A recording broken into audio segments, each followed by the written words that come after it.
toutes les planètes du système solaire s'alignent lentement. Mercure, Vénus, la Terre, Mars, Jupiter, Saturne et Neptune sont sur le point de former une ligne droite. Cet événement qu'on appelle une parade de planètes se produit une fois tous les 176 ans. La dernière fois que cela s'est produit, c'était il y a près de 40 ans. C'était une chance unique d'explorer toutes ces planètes d'un coup. Le 20 août 1977, des milliers de personnes se sont rassemblées devant le centre spatial Kennedy de la NASA pour assister au lancement de la mission spatiale la plus lointaine et ambitieuse de l'histoire. 5, 4, 3, 2, 1, allumage. La fusée Titan a décollé de la Terre et quitté l'atmosphère. Une fois dans l'espace, elle a lancé la sonde Voyager 2, qui a commencé son voyage. Cette sonde mesurait environ 50 cm de haut pour 1,80 m de long et était équipée d'une antenne parabolique de 3,70 m de diamètre. La plupart des équipements scientifiques étaient montés sur une perche qui s'étendait à 2,50 m vers l'extérieur. Le 5 septembre 1977, Voyager 1, une sonde identique, a quitté notre planète. Elle nous a envoyé des photos de la Terre et de la Lune. Elle a rapidement dépassé Voyager 2, lancée 2 semaines plus tôt. C'est pourquoi la deuxième sonde portait le numéro 1. Et c'est ainsi qu'a commencé son voyage dans le néant. Le 5 mars 1979, à environ 4 fois la distance entre la Terre et le Soleil, Voyager 1 s'est approchée de Jupiter, prête à l'analyser à l'aide d'une douzaine de gadgets, dont un système de caméras comprenant différents objectifs. Elle pouvait ainsi prendre des photos de la planète avec la caméra grand angle ainsi que des gros plans de certains endroits spécifiques de la géante gazeuse et de ses satellites. La sonde disposait également d'un équipement capable de déterminer la composition atmosphérique, le poids et les champs gravitationnels des planètes qu'elle rencontrait. Des spectromètres à infrarouge et ultraviolet pouvaient mesurer les radiations et températures invisibles à l'œil humain. Divers capteurs analysaient les rayons cosmiques. Voyager 1 a ainsi découvert des volcans en dehors de la Terre. Il se trouvait sur le satellite de Jupiter, Io, qui possède des dizaines de volcans actifs, crachant constamment de la lave. Puis la sonde a pointé ses caméras sur la grande tache rouge. On a ainsi appris qu'il s'agissait d'une tempête géante ressemblant à un cyclone qui ne s'est jamais arrêté depuis le début des observations de Jupiter. C'est aussi la première fois que des éclairs étaient détectés en dehors de notre planète. Voyager 1 a aussi remarqué que Io agissait comme un générateur électrique pour Jupiter. Des ions, qui sont des particules chargées, volaient constamment vers la géante gazeuse, formant un courant électrique de 5 millions d'ampères. Voyager 1 continua ensuite son voyage. 5 mois plus tard, Voyager 2 s'est aussi approché de Jupiter. Cette planète a des anneaux autour d'elle, mais différents de ceux de Saturne.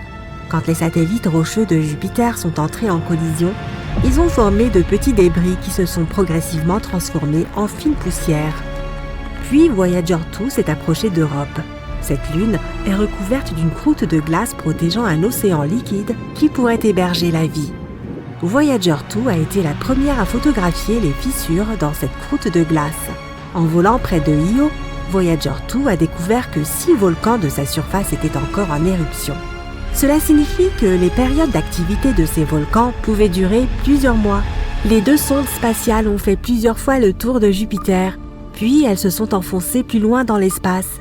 Une telle manœuvre gravitationnelle leur permettait de gagner en vitesse et d'économiser du carburant. Le 9 novembre 1980, Voyager 1 avait déjà parcouru 8 fois la distance Terre-Soleil. Elle arriva vers Saturne et découvrit 3 nouveaux satellites de la géante gazeuse, Atlas, Prométhée et Pandore.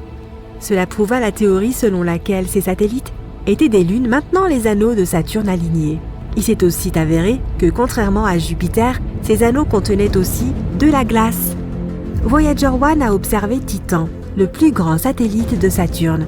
Il est 50% plus grand que notre Lune et a même une atmosphère. C'est le seul endroit du système solaire, à part la Terre, où la présence d'eau liquide ait été prouvée. C'est pourquoi les scientifiques ne nient pas la possibilité de vie là-bas.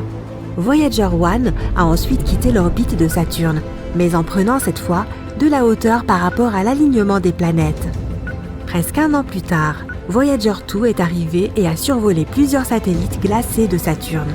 On pense qu'il y a longtemps, ces lunes sont entrées en collision et ont projeté d'énormes morceaux de glace et de roches dans l'espace. En orbitant autour de Saturne, ces débris se sont lentement transformés en poussière composée de glace et de roches, donnant ainsi naissance au fameux anneau de Saturne. Voyager 2 est ensuite parti vers sa prochaine cible, située à 17 fois la distance Terre-Soleil, où elle arriva 5 ans plus tard. Pour la toute première fois, un objet fabriqué par l'homme s'approcha d'Uranus. Voyager 2 y a découvert 11 nouvelles lunes. Elle a aussi découvert qu'Uranus était la planète la plus froide du système solaire. Sa température est de moins 213 degrés Celsius. C'est 4 fois plus froid que la température du pôle Sud. À ce moment, la Deep Space Network était testée pour la première fois sur Terre. Il s'agit d'un réseau de radiotélescopes répartis sur toute la planète qui vise certains points du ciel pour établir une communication avec des objets extrêmement éloignés. Ces télescopes ont reçu avec succès les signaux de Voyager 1 et Voyager 2. Le 25 août 1989, Voyager 2 avait déjà parcouru 23 fois la distance Terre-Soleil pour arriver à Neptune. C'était la première fois que l'on recevait des images de cette planète bleue d'aussi près. La sonde y a découvert 6 nouvelles lunes et a également pris les premières photos des anneaux de Neptune. Les ingénieurs ont ensuite coupé les caméras de la sonde afin d'économiser de l'énergie pour son ordinateur principal et les instruments mesurant les vents solaires et interstellaires. Voyager 2 a ensuite quitté Neptune pour se diriger vers l'espace lointain, là où elle n'avait plus besoin de caméras. Quelques mois plus tard, Voyager 1 a envoyé sa dernière photo à la Terre. C'est un portrait de famille de notre système solaire tout entier. Chaque point pâle montre une planète. On reconnaît à peine la Terre. Sa caméra a ensuite été coupée pour économiser de l'énergie. C'était le début de la mission interstellaire de Voyager 1. Pendant 15 ans, la sonde a volé aux confins du système solaire. Le 16 décembre 2004, elle a traversé le choc terminal. C'est là que le vent solaire ralentit soudainement et se réchauffe après être entré en collision avec le vent interstellaire. Voyager 1 a réussi à endurer cette épreuve et a poursuivi son aventure. En 2007, Voyager 2 a traversé la même frontière. À ce moment, ses capteurs ont enregistré une température d'environ 130 degrés. Mais la sonde a réussi à y résister et a poursuivi son voyage dans le cosmos. Les deux sondes se sont ensuite déplacées dans des directions différentes. Elles ont ainsi découvert que l'héliosphère, cette bulle de vent solaire, n'était pas parfaitement ronde mais ressemblait plutôt à un œuf. Le 25 août 2012, Voyager 1 est devenu le premier objet fabriqué par l'homme à entrer dans l'espace interstellaire. C'est aussi l'objet artificiel envoyé le plus loin de toute l'histoire de l'humanité. Le 5 novembre 2018, Voyager 2 a également quitté le système solaire, poursuivant également son voyage dans l'espace lointain. Les deux sondes voyagent maintenant depuis 44 ans. Voyager 1 a parcouru 153 fois la distance Terre-Soleil en filant à plus de 60 000 km/h. Dans environ 300 ans, les sondes atteindront le nuage de Oort. Il s'agit d'une région hypothétique entourant le système solaire où il n'y a que des astéroïdes et des blocs de glace. Les scientifiques pensent que les sondes pourraient atteindre les étoiles les plus proches dans les 40 000 prochaines années. Peut-être qu'un jour elles exploreront des mondes inconnus. Elles pourraient découvrir des planètes ressemblant à la nôtre. Elles pourraient même rencontrer une civilisation intelligente.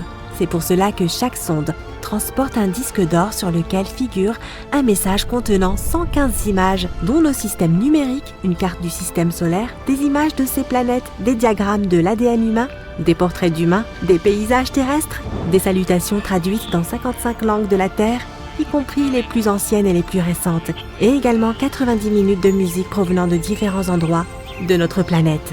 Les sondes Voyager transportent aussi un dispositif permettant de lire ces sons.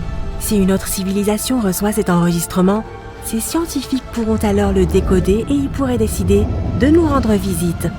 Ils devraient cependant répéter le voyage inverse de Voyager, soit des dizaines d'années-lumière à travers l'espace intersidéral, entrer dans notre système solaire et enfin survoler Neptune, Uranus, Saturne, Jupiter, Mars et la ceinture d'astéroïdes en direction de notre petite planète bleue. Nous pouvons seulement espérer que notre civilisation sera alors assez développée pour les accueillir. 3, 2, 1, 0. En 1977, la NASA lança les sondes Voyager afin d'explorer les régions externes du système solaire, puis l'espace situé au-delà. À un moment de leur périple, elles rencontrèrent un phénomène pour le moins terrifiant, un véritable mur de feu, où les températures atteignaient entre 30 et 50 000 degrés. Les sondes ont-elles pu résister à de telles conditions? Vous le découvrirez très bientôt. Par ailleurs, il existe plusieurs manières de définir la limite du système solaire. Selon la première, celle-ci correspondrait à l'extrémité des orbites planétaires. Une autre fait intervenir le nuage de Oort, immense ensemble d'objets glacés situés bien au-delà des planètes et constituant la région la plus éloignée du système solaire. Cette zone se trouve à une distance prodigieuse, peut-être à un quart, voire à la moitié de celle qui nous sépare de l'étoile la plus proche. Pour appréhender de telles échelles, les scientifiques recourent à l'unité astronomique. Une unité astronomique correspond à la distance séparant la Terre du Soleil, soit environ 150 millions de kilomètres. À titre de comparaison, Pluton gravite à une distance comprise entre 30 et 50 unités du Soleil. La limite interne du nuage de Oort serait bien plus lointaine encore, aux alentours de 2000 à 5000 unités, tandis que sa frontière externe pourrait s'étendre entre 10 000 et 100 000 unités astronomiques. De telles distances défient l'imagination. On peut toutefois les exprimer en durée plutôt qu'en kilomètres. La sonde Voyager 1 parcourt près d'1 600 000 km par jour. À cette vitesse, il lui faudrait environ 300 ans pour atteindre le nuage de Oort, et peut-être 30 000 ans pour en rejoindre la bordure extérieure. Une autre manière de définir la frontière du système solaire repose sur la gravité du Soleil, c'est-à-dire la zone où son attraction demeure suffisante pour ramener des objets vers lui. Enfin, cette limite peut également être envisagée à travers l'héliopause, frontière ultime de l'influence solaire. Le Soleil émet en permanence un flux de particules chargées, appelé vent solaire, qui traverse l'ensemble des planètes et s'étend jusqu'à environ 3 fois la distance de Pluton. Ce vent façonne une immense bulle englobant le Soleil et les planètes, connue sous le nom d'héliosphère. L'héliopause correspond au bord externe de cette bulle, là où le vent solaire entre en contact avec le vent interstellaire issu d'autres étoiles. À cet endroit, les pressions de ces deux vents s'équilibrent, forçant le vent solaire à se replier et à s'écouler le long de la traîne de l'héliosphère. En se déplaçant dans l'espace, celle-ci engendre un arc de choc, comparable à la vague formée à l'avant d'un navire en mouvement. Ainsi, selon que l'on définisse sa limite par les planètes, le nuage de Oort, la gravité solaire ou l'influence magnétique du Soleil, le système solaire peut s'étendre sur des distances très différentes. Toutefois, si l'on s'intéresse aux sondes Voyager, celles-ci ont bel et bien rencontré un phénomène d'une intensité remarquable, que l'on pourrait qualifier de mur de feu. Une chaleur extrême et des températures fulgurantes. Les deux sondes sont ainsi devenues les premiers engins spatiaux à quitter l'héliosphère et à franchir l'héliopause. Avant que les sondes Voyager n'atteignent l'héliopause, les scientifiques ignoraient avec précision l'emplacement de cette frontière. Le fait que les deux engins l'aient traversé à des distances différentes a toutefois permis de confirmer certaines prévisions relatives à sa position. Les chercheurs supposaient en effet que la limite de l'héliosphère pouvait se déplacer en fonction des variations de l'activité solaire, à l'image d'un poumon qui se dilate et se contracte au rythme de la respiration. Le passage de Voyager 1 et de Voyager 2 à des distances distinctes correspondait pleinement à cette hypothèse. L'héliopause ne constitue ni une limite rigide ni un mur solide, mais l'expression mur de feu décrit pourtant assez fidèlement la nature de cette région extrême. Les deux sondes y ont mesuré des températures exceptionnellement élevées, de l'ordre de 30 000 à 50 000 degrés Celsius.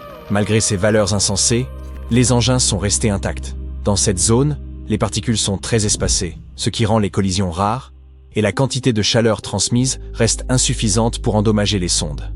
Près de 50 ans après leur lancement, Voyager 1 et Voyager 2 continuent de transmettre des données depuis l'espace situé au-delà de l'héliopause. À ce jour, elles demeurent les seules à avoir franchi cette frontière. Ensemble, elles ont déjà permis de réaliser plusieurs découvertes intrigantes sur l'environnement situé hors du système solaire. Ainsi, les mesures du champ magnétique effectuées par Voyager 2 ont confirmé un résultat précédemment observé par Voyager 1. Passé l'héliopause, les lignes du champ magnétique s'alignent avec celles présentes à l'intérieur de l'héliosphère. Avant l'arrivée de Voyager 2, les chercheurs ne disposaient que d'une seule série de mesures, ce qui ne permettait pas de déterminer si cet alignement relevait d'un phénomène réel ou d'une simple coïncidence. Voyager 2 a établi que cet alignement est authentique. Les champs magnétiques situés de part et d'autre de l'héliopause semblent ainsi s'étendre parallèlement. Ces observations fournissent aux chercheurs des informations sur la structure et le comportement de l'espace au-delà du système solaire. Examinons maintenant de plus près le programme Voyager lui-même, composé de deux engins, Voyager 1 et Voyager 2. Bien que Voyager 2 ait été lancé le premier en août 1977, Voyager 1 décolla seulement 2 semaines plus tard sur une trajectoire plus rapide et plus directe. Ces deux sondes parcourent sur le cosmos depuis plus de 40 ans, explorant des mondes que l'humanité ne foulera jamais, du moins dans un avenir proche. Les deux sondes, Voyager, sont quasiment identiques. Chacune possède une grande antenne parabolique de 3,60 m, utilisée pour renvoyer les données vers la Terre. Elles disposent également de 16 propulseurs, permettant de contrôler leur orientation et de maintenir les antennes pointées vers notre planète. Les propulseurs utilisent un carburant spécial à base d'hydrazine, tandis que l'électronique est alimentée par des générateurs thermoélectriques fonctionnant au plutonium. Chaque Voyager embarque 11 instruments scientifiques, dont environ la moitié ont été conçus pour l'étude des planètes. La plupart de ces instruments sont désormais éteints, comprenant plusieurs caméras, spectromètres et 2 expériences radio. Au cours de leur périple prolongé à travers le système solaire, les sondes Voyager ont capturé des dizaines de milliers d'images et relevé d'innombrables mesures. Ces informations ont profondément enrichi notre compréhension des planètes extérieures. À l'approche de Jupiter, elles nous ont offert une première observation détaillée de l'atmosphère de la géante gazeuse. Il en est ressorti que la grande tache rouge constituait une tempête colossale, tournant dans le sens anti-horaire et interagissant avec de plus petites tempêtes alentour. Les sondes ont également mis au jour un anneau ténu et poussiéreux autour de Jupiter. L'exploration de ces lunes révéla des volcans actifs sur Io, des formations linéaires sur Europe suggérant un océan dissimulé sous la glace, et confirma que Ganymède est la plus grande lune du système solaire, dépassant même Titan, satellite de Saturne. Les sondes poursuivirent ensuite en survolant Saturne. Elles analysèrent l'atmosphère de la planète et étudièrent en détail ses célèbres anneaux, mettant en évidence des lacunes et des ondulations toujours observables aujourd'hui. Voyager 1 parvint à percer l'épaisse brume de Titan et suggéra que cette lune pourrait abriter des hydrocarbures liquides à sa surface, hypothèse confirmée plus tard par d'autres missions.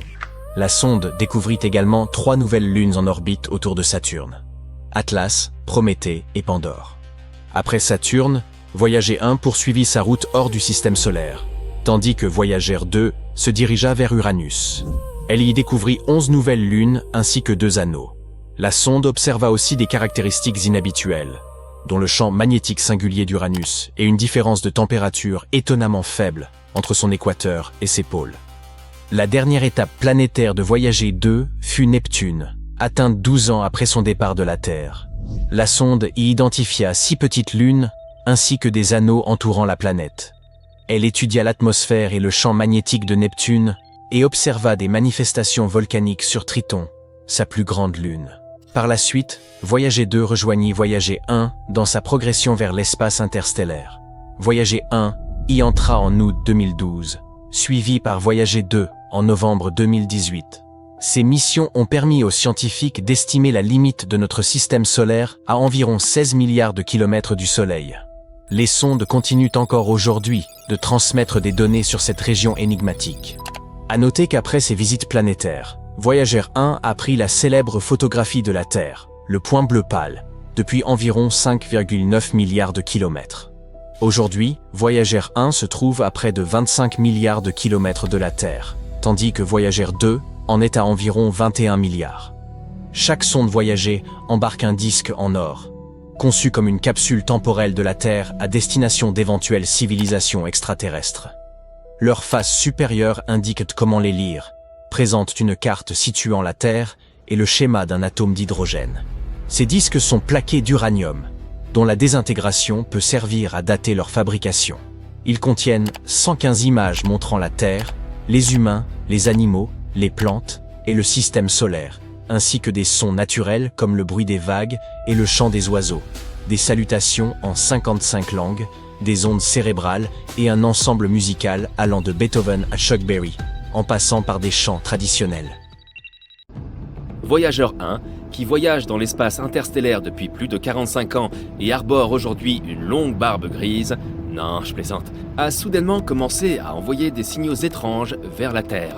Encore plus bizarre, il n'y a aucun signe que la sonde soit abîmée, ni quoi que ce soit de ce genre. Les scientifiques de la NASA essaient désespérément de trouver la raison de cette anomalie. Alors, que s'est-il passé exactement ?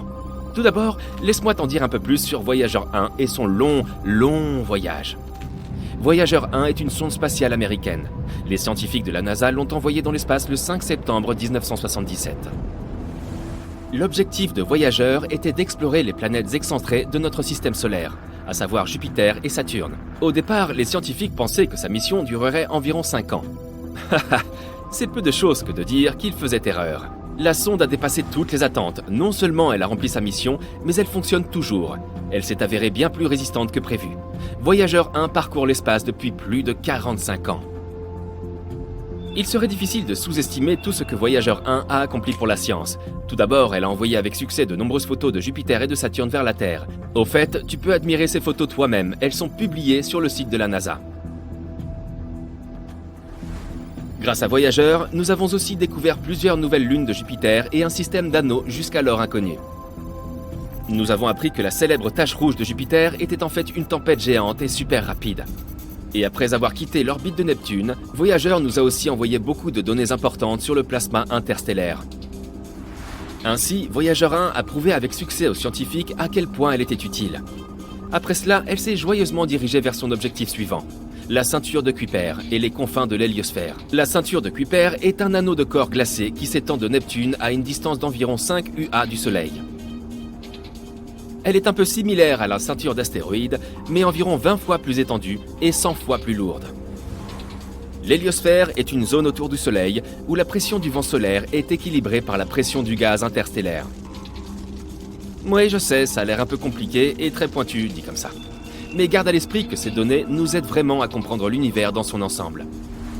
C'est donc la dernière mission de Voyager. Nous en dire plus sur l'espace interstellaire.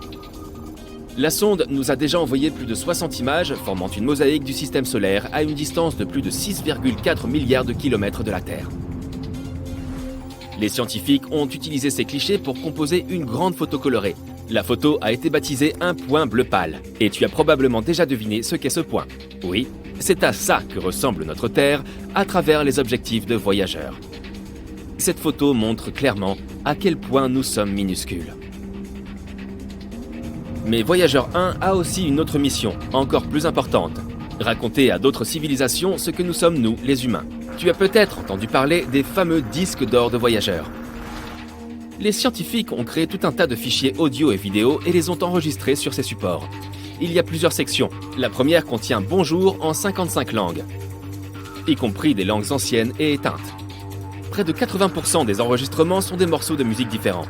Musique classique, Bach, Beethoven, Mozart, Stravinsky. Musique folklorique de différents pays et différentes époques. Et un peu de blues, par exemple de célèbres chansons de Louis Armstrong et de Chuck Berry. Les 20% restants contiennent des enregistrements de différentes voix humaines, des sons de la nature et des cris d'animaux, ainsi que 116 images codées en signaux audio. Il y a aussi des enregistrements d'un discours de Kurt Waldheim, un ancien secrétaire de l'ONU, et de Jimmy Carter, le président américain de l'époque. Il s'agit simplement de messages amicaux. En plus des disques, les scientifiques ont aussi préparé un instrument pour les lire. Mais ne t'inquiète pas, ils ont aussi envoyé un dessin qui montre comment utiliser tout ce matériel et comment traduire les sons en images. Ils ont ajouté les coordonnées de la Terre, qu'ils ont créées à l'aide d'une carte des pulsars. Elle montre la position du Soleil dans la Voie lactée. Le disque a été emballé dans un boîtier en aluminium et recouvert d'or pour le protéger des radiations et de la poussière cosmique. Avec cet enregistrement, Voyager 1 a entamé son long voyage. Elle a déjà parcouru une sacrée distance. En ce moment, Voyager 1 se trouve à 154 unités astronomiques de nous, ce qui représente environ 23,3 milliards de kilomètres. Cela en fait l'objet de fabrication humaine le plus éloigné de la Terre. Avant, c'était la mission Pioneer 10 qui détenait ce record, mais Voyager l'a dépassé en 1998. Quelle bonne affaire pour la NASA! Elle a largement dépassé sa date de péremption. Voyager 1 est en fait si cool qu'elle a même surpassé sa sœur jumelle, Voyager 2, qui, soit dit en passant, avait été envoyée dans l'espace 2 semaines plus tôt. Voyager 1 se déplace à une vitesse de 17 km par seconde, ce qui représente 56 000 km par heure. Pour comparaison, la voiture de sport la plus rapide du monde ne se déplace qu'à 491 km à l'heure. Il est donc difficile de concevoir la vitesse de Voyager. Quoi qu'il en soit, en ce moment, Voyager se dirige vers les frontières du nuage de Oort. C'est le nom d'une couche hypothétique d'objets glacés entourant le système solaire. Les astronomes n'ont pas encore confirmé son existence, mais ils sont presque sûrs qu'il est là. Après tout, les trous noirs eux-mêmes n'étaient qu'une théorie il n'y a pas si longtemps encore. Malheureusement, Voyager 1 ne reviendra pas dans notre système solaire. Elle restera en contact avec la Terre au moins jusqu'en 2025. Puis finalement, le contact sera perdu pour toujours. Dans 300 ans, elle atteindra les frontières du nuage de Oort. Et dans 30 000 ans, je ne serai plus là, moi, elle quittera enfin le système solaire. Enfin, si rien ne lui arrive en cours de route, 10 000 ans après ça, Voyager 1 s'approchera de l'étoile naine rouge Gliese 445, située dans la constellation de la Girafe. Ensuite, la sonde continuera probablement à se balader dans la Voie lactée. Et maintenant, parlons enfin de ces mystérieux signaux. Alors, que s'est-il passé ? Eh bien, une chose plutôt inhabituelle. Le Jet Propulsion Laboratory de la NASA, qui surveille et contrôle les 2 voyageurs, a signalé ce problème en mai 2022. Notre vieille sonde spatiale a soudainement commencé à envoyer des données étranges vers la Terre. Cette situation laisse même les ingénieurs de la NASA perplexes. Je parie que tu te dis « Oh, elle est probablement simplement tombée en panne ou quelque chose comme ça ». Mais la vérité est que Voyager 1 va très bien. Elle fonctionne comme d'habitude, reçoit et exécute les commandes envoyées depuis la Terre et continue de collecter et d'envoyer des données scientifiques. Mais les relevés de l'AACS, qui signifie sous-système de contrôle d'attitude et d'articulation, ne nous montrent plus dans quel état se trouve réellement Voyager. Ce système assure l'orientation de la sonde dans l'espace et l'aide à rester en contact avec la Terre. Donc en gros, ces signaux signifient que l'orientation de la sonde dans l'espace est perturbée. Mais les scientifiques affirment que ce n'est pas le cas.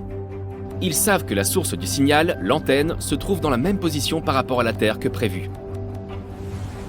Le problème n'a déclenché aucun des systèmes de protection contre les défaillances.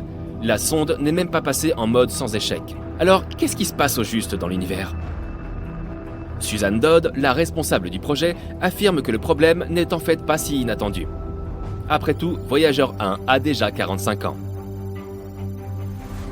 L'experte admet que ce qui arrive à la sonde reste un mystère pour eux. Ils ne savent pas exactement d'où proviennent ces données incorrectes. Et la façon dont cela affectera le fonctionnement de Voyager n'est pas très claire. Elle ajoute cependant que ce n'est pas si surprenant que cela, étant donné que la sonde se trouve dans l'espace interstellaire. Le niveau de radiation y est très élevé. Aucun vaisseau spatial n'a jamais atteint ce point auparavant. Les scientifiques de la NASA disent qu'ils vont continuer à surveiller de près les données provenant de Voyager 1, jusqu'à ce qu'ils trouvent le problème. S'ils le trouvent, l'équipe directrice essaiera de le résoudre. Sinon, ils devront s'adapter à ces nouvelles conditions. Mais il se peut que la seule compréhension du problème ne suffise pas vraiment. Il faut pas moins de 20h33 pour recevoir un signal de Voyager. Et il faut le même temps pour y répondre. Au moins, la deuxième sonde, Voyager 2, va très bien. Même si elle se trouve aussi actuellement dans l'espace interstellaire à une distance de 19,3 milliards de kilomètres de la Terre. Quoi qu'il en soit, nous ne pouvons qu'attendre des nouvelles et espérer que le problème sera résolu.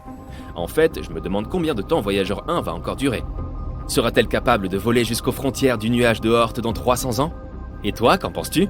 Donne-moi ton avis dans les commentaires.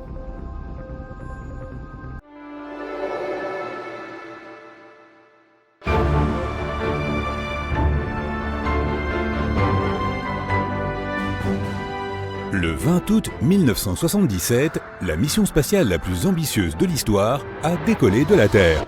L'objectif principal de Voyager 2 était d'étudier de près le système solaire externe. Cela a été rendu possible par un alignement rare de planètes. Voyager 2 était censé étudier toutes les géantes gazeuses du système solaire, Jupiter, Saturne, Uranus et Neptune.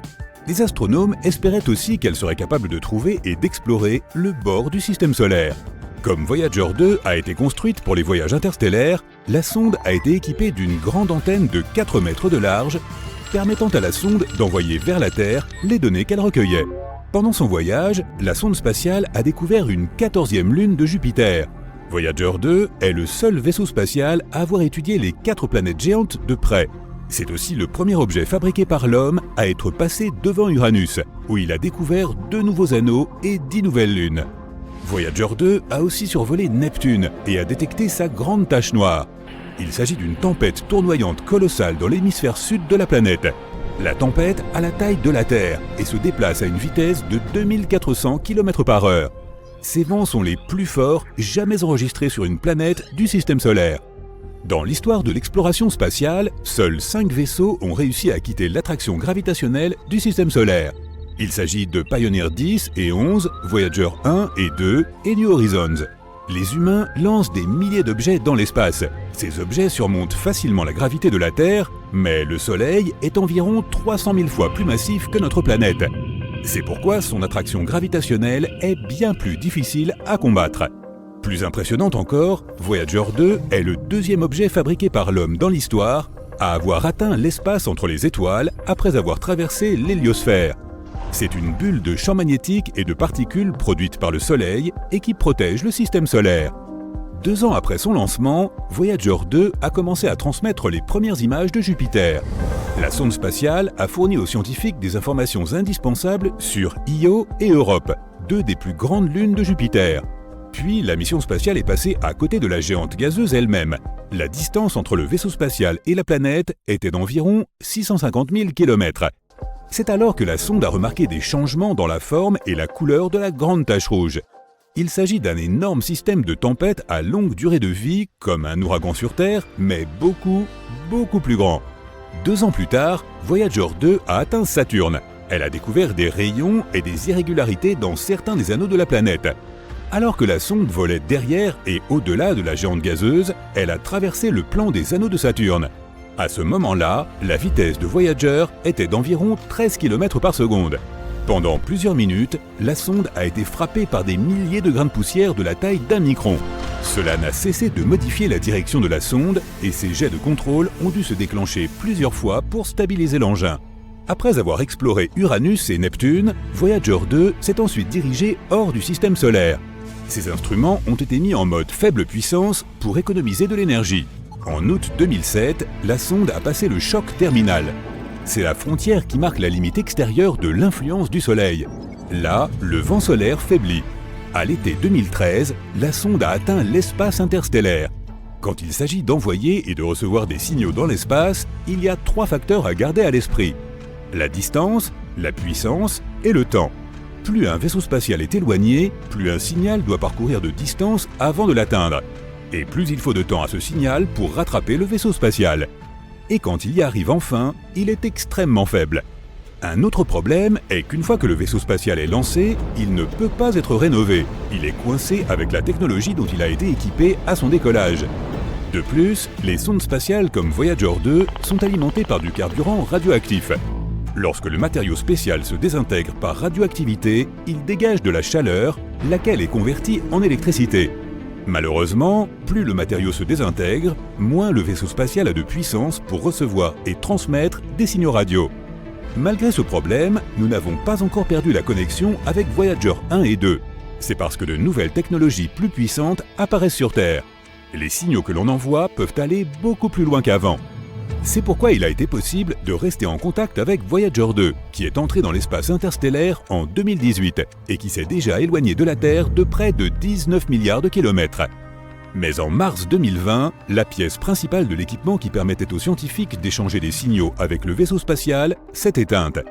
Après l'arrêt des communications avec la sonde, la NASA a passé environ 11 mois à mettre à niveau son Deep Space Network et à installer un nouveau matériel. Le DSN est un réseau international d'énormes antennes radio qui aide les astronomes sur Terre à communiquer avec les missions interplanétaires. Ces antennes sont situées en Californie, à Madrid et à Canberra. Celle utilisée pour garder le contact avec Voyager 2 est une antenne de 70 mètres de large à Canberra. C'est le seul équipement capable d'envoyer des directives qui peuvent atteindre la sonde. Cette antenne, connue sous le nom de DSS-43, a commencé à fonctionner en 1972, 5 ans avant les lancements de Voyager 1 et 2. À l'époque, elle ne mesurait que 64 mètres de diamètre. Depuis, l'antenne a subi de nombreuses réparations et améliorations. Mais ces 11 mois ont été les plus longs pendant lesquels l'antenne aura été hors ligne. En octobre 2020, l'antenne était enfin prête pour un essai après toutes les remises à niveau et autres réparations. Les opérateurs de la mission ont envoyé une série de commandes à Voyager 2. Et après plusieurs mois de silence radio, la sonde a renvoyé le signal. La sonde a confirmé qu'elle avait entendu l'appel. Ensuite, le vaisseau spatial a exécuté les commandes. Pendant que l'antenne était hors ligne, les opérateurs de la mission pouvaient effectivement recevoir des données scientifiques et des nouvelles de l'état de Voyager 2. Les astronomes ont continué à recevoir des données de l'espace interstellaire, la région située à l'extérieur de l'héliosphère du Soleil. Mais ils ne pouvaient pas envoyer de commande à la sonde, car elle était trop éloignée de la Terre. L'antenne améliorée a été équipée de 2 nouveaux émetteurs radio, et cela a été fait juste à temps. L'un des émetteurs, qui était utilisé pour communiquer avec Voyager 2, n'avait pas été remplacé depuis presque 50 ans. L'antenne a aussi reçu de nouveaux équipements de refroidissement et de chauffage et d'autres éléments électroniques nécessaires pour supporter les émetteurs avancés. Une chose curieuse à propos du Deep Space Network est que ces antennes radio sont positionnées de manière très précise. Elles sont espacées de manière égale autour du globe. De cette façon, presque tous les vaisseaux spatiaux peuvent rester en contact avec au moins une installation à tout moment. Mais Voyager 2 est une exception. En 1989, elle a effectué un survol rapproché de Triton, la lune de Neptune. C'était la seule rencontre rapprochée que l'on ait eue avec la 8e planète du système solaire et sa lune. À propos, Triton est le plus grand objet connu qui serait né dans la ceinture de Kuiper.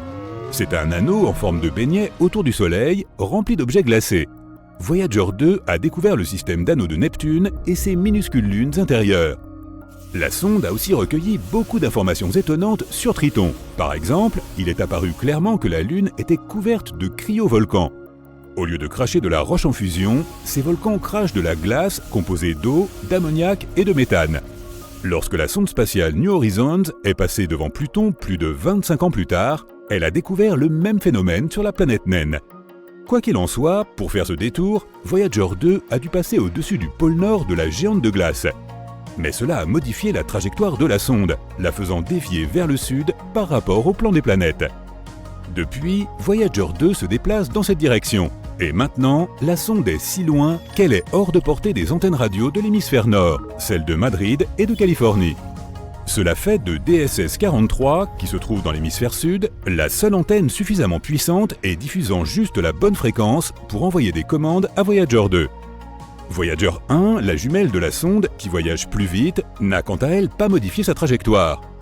Après être passée devant Saturne, elle a pris un chemin différent. C'est pourquoi aujourd'hui, elle peut facilement communiquer avec les 2 installations de l'hémisphère nord. La mise à niveau dont a bénéficié le complexe de Canberra peut aussi profiter à d'autres missions spatiales, comme par exemple le rover martien Perseverance, qui a atterri sur la planète rouge le 18 février 2021. L'antenne sera également cruciale pour l'exploration d'autres planètes et de la Lune. Statut de la mission, critique. Le vaisseau spatial a heurté un mur de feu quelque part au-delà de Pluton, là où on ne s'attendrait à rien d'autre qu'au silence total et à une obscurité glaciale. Les températures ici varient entre 30 000 à 50 000 degrés. Plus chaud, donc, que la plupart des étoiles. Pourtant, il n'y a ni oxygène, ni vraie flamme. Est-ce la frontière de notre région cosmique qui génère cette chaleur? Nous allons découvrir tout ça. Les sondes Voyager ont été lancées en 1977 pour explorer toutes les planètes. Mais leur mission ne s'est pas arrêtée là. Elles ont continué leur chemin et sont devenues les premiers objets fabriqués de main d'homme à quitter le système solaire. Voyager 1 a franchi l'héliopause en août 2012 et Voyager 2 l'a suivi en novembre 2018. L'héliopause est comme une ligne d'arrivée cosmique. C'est l'endroit où le vent solaire, les particules chargées qui s'échappent du Soleil, perd son combat contre la matière interstellaire. Lorsque Voyager a franchi cette ligne, au lieu d'un vide glacial, les scientifiques ont découvert un plasma brûlant. Comme je l'ai dit, il n'y a pas de flamme, juste des particules ultra rapides qui se heurtent les unes aux autres à l'intérieur d'un plasma ultra fin. Elles génèrent des températures folles sans quasiment aucun transfert de chaleur. Le détecteur de plasma de Voyager 1 est tombé en panne dans les années 1980, mais grâce à 2 autres instruments, on a pu enregistrer une chute brutale des particules solaires ainsi qu'une augmentation des rayons cosmiques. De plus, il y avait une grande distorsion dans le champ magnétique. Les scientifiques s'attendaient à ce que la direction du champ magnétique à l'extérieur de l'héliosphère s'inverse, mais une surprise les attendait. Voyager a observé qu'il était en réalité parfaitement aligné avec le champ magnétique du Soleil.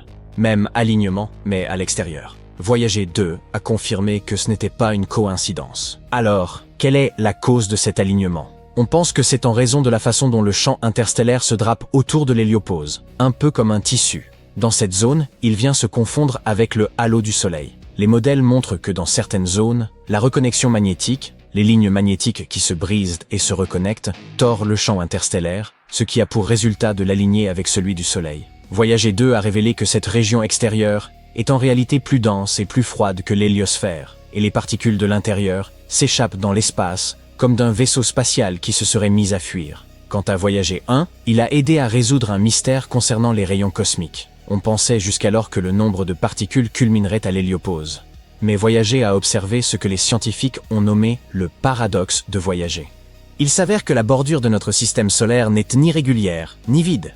Cette limite, là où l'influence du Soleil rencontre la galaxie, est en fait étonnamment chaude, magnétique et complexe. Voyager nous a indiqué que l'espace n'est pas simplement statique et froid. Il est dynamique, turbulent et imprévisible. Nous avons entrouvert le rideau et jeté un coup d'œil sur la frontière la plus étrange que les humains aient jamais vue. Et nous n'en sommes même pas encore à la moitié de l'histoire.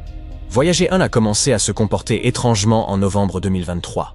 Son système de données de vol, qui est un peu son cerveau, a commencé à nous envoyer un réel carabia fait de messages répétés. Normalement, ce système contient toutes les données scientifiques, ainsi que les statistiques techniques, les températures, les tensions et les battements de cœur de la sonde, et il les envoie sur Terre sous forme de 1 et de 0. Mais soudain, ces messages n'avaient plus aucun sens. Le signal radio de Voyager 1 nous parvenait toujours, mais c'était un signal stable indiquant que l'engin était en vie, sans aucune autre information. Après des mois de tâtonnement, on a découvert le coupable. Une puce mémoire devenue incontrôlable avait corrompu environ 3% de toute la mémoire du système à elle seule. Personne ne sait pourquoi. Peut-être était-elle simplement fatiguée après 4 décennies. Ou alors, une particule de haute énergie l'avait percutée comme une balle cosmique. Comme ils ne pouvaient pas remplacer la puce, les ingénieurs de la NASA ont dû réaliser un tour de magie scientifique pour réparer cet appareil âgé de 46 ans. Ils ont divisé le code manquant et ont soigneusement déplacé chaque fragment vers d'autres emplacements. Un signal radio met 22,5 heures pour atteindre Voyager 1 et 22,5 heures pour en revenir. Ainsi, les ingénieurs de la NASA envoyèrent des messages dans le vide et devaient attendre presque 2 jours complets pour voir si cela fonctionnait. Le 20 avril, Voyager a enfin répondu avec des données lisibles et cohérentes. C'était comme de recevoir un message d'un ami après des mois de silence. Sauf que cet ami se trouvait à 24 milliards de kilomètres de distance, flottant à la limite du système solaire. Voyager 1, ainsi que son jumeau, Voyager 2, était à l'origine prévu pour ne durer que 5 ans. Tous deux ont rencontré de nombreux défis au cours de leur long périple.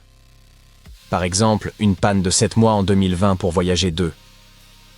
Et un problème d'antenne en 2023 qui nécessita d'envoyer une commande radio amplifiée pour qu'elle se redresse.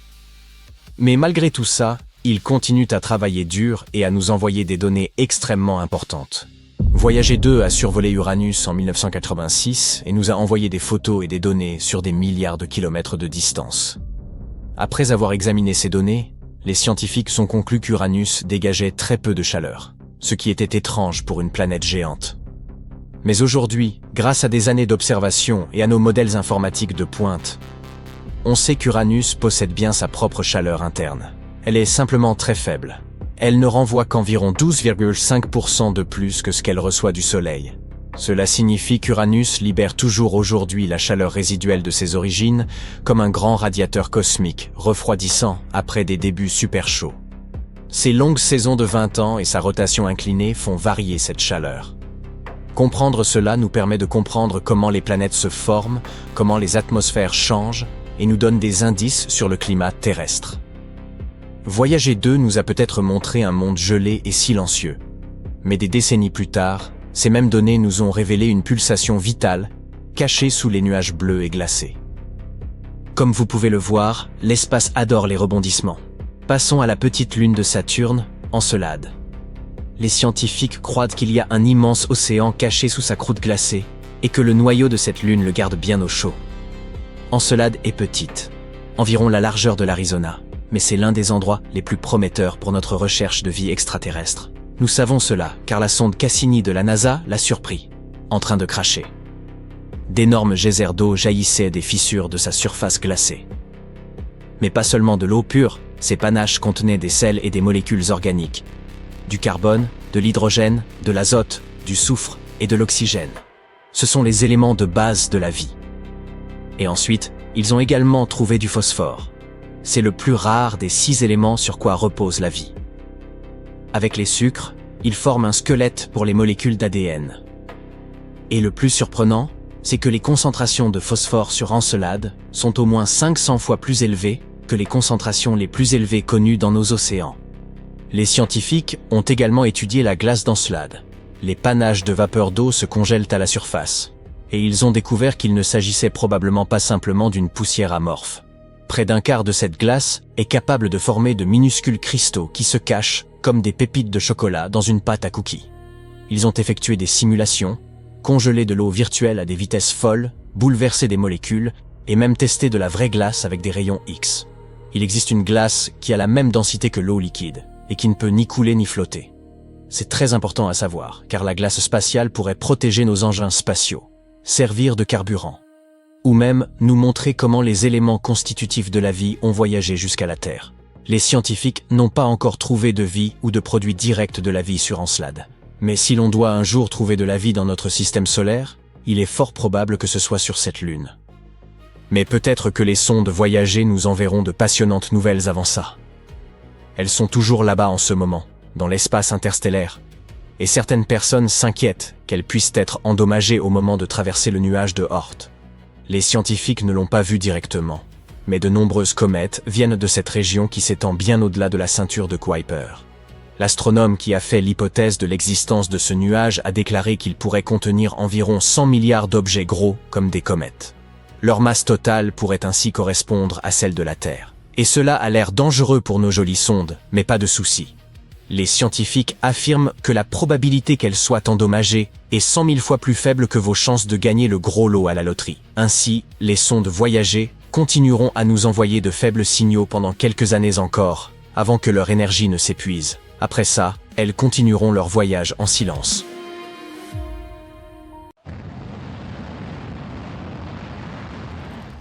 La NASA a lancé une sonde spatiale directement vers le Soleil.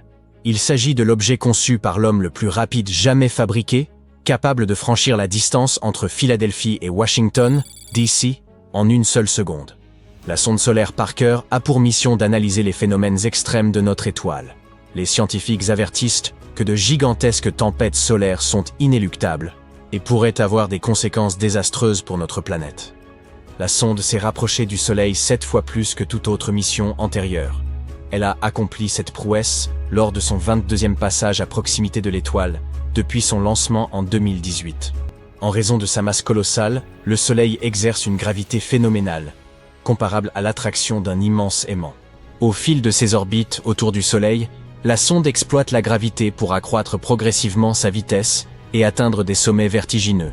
Lorsqu'elle s'est aventurée au plus près de la couronne solaire, la couche externe de l'atmosphère du Soleil, elle a dû résister à des températures avoisinant les 1400 degrés Celsius, de quoi liquéfier de nombreux métaux.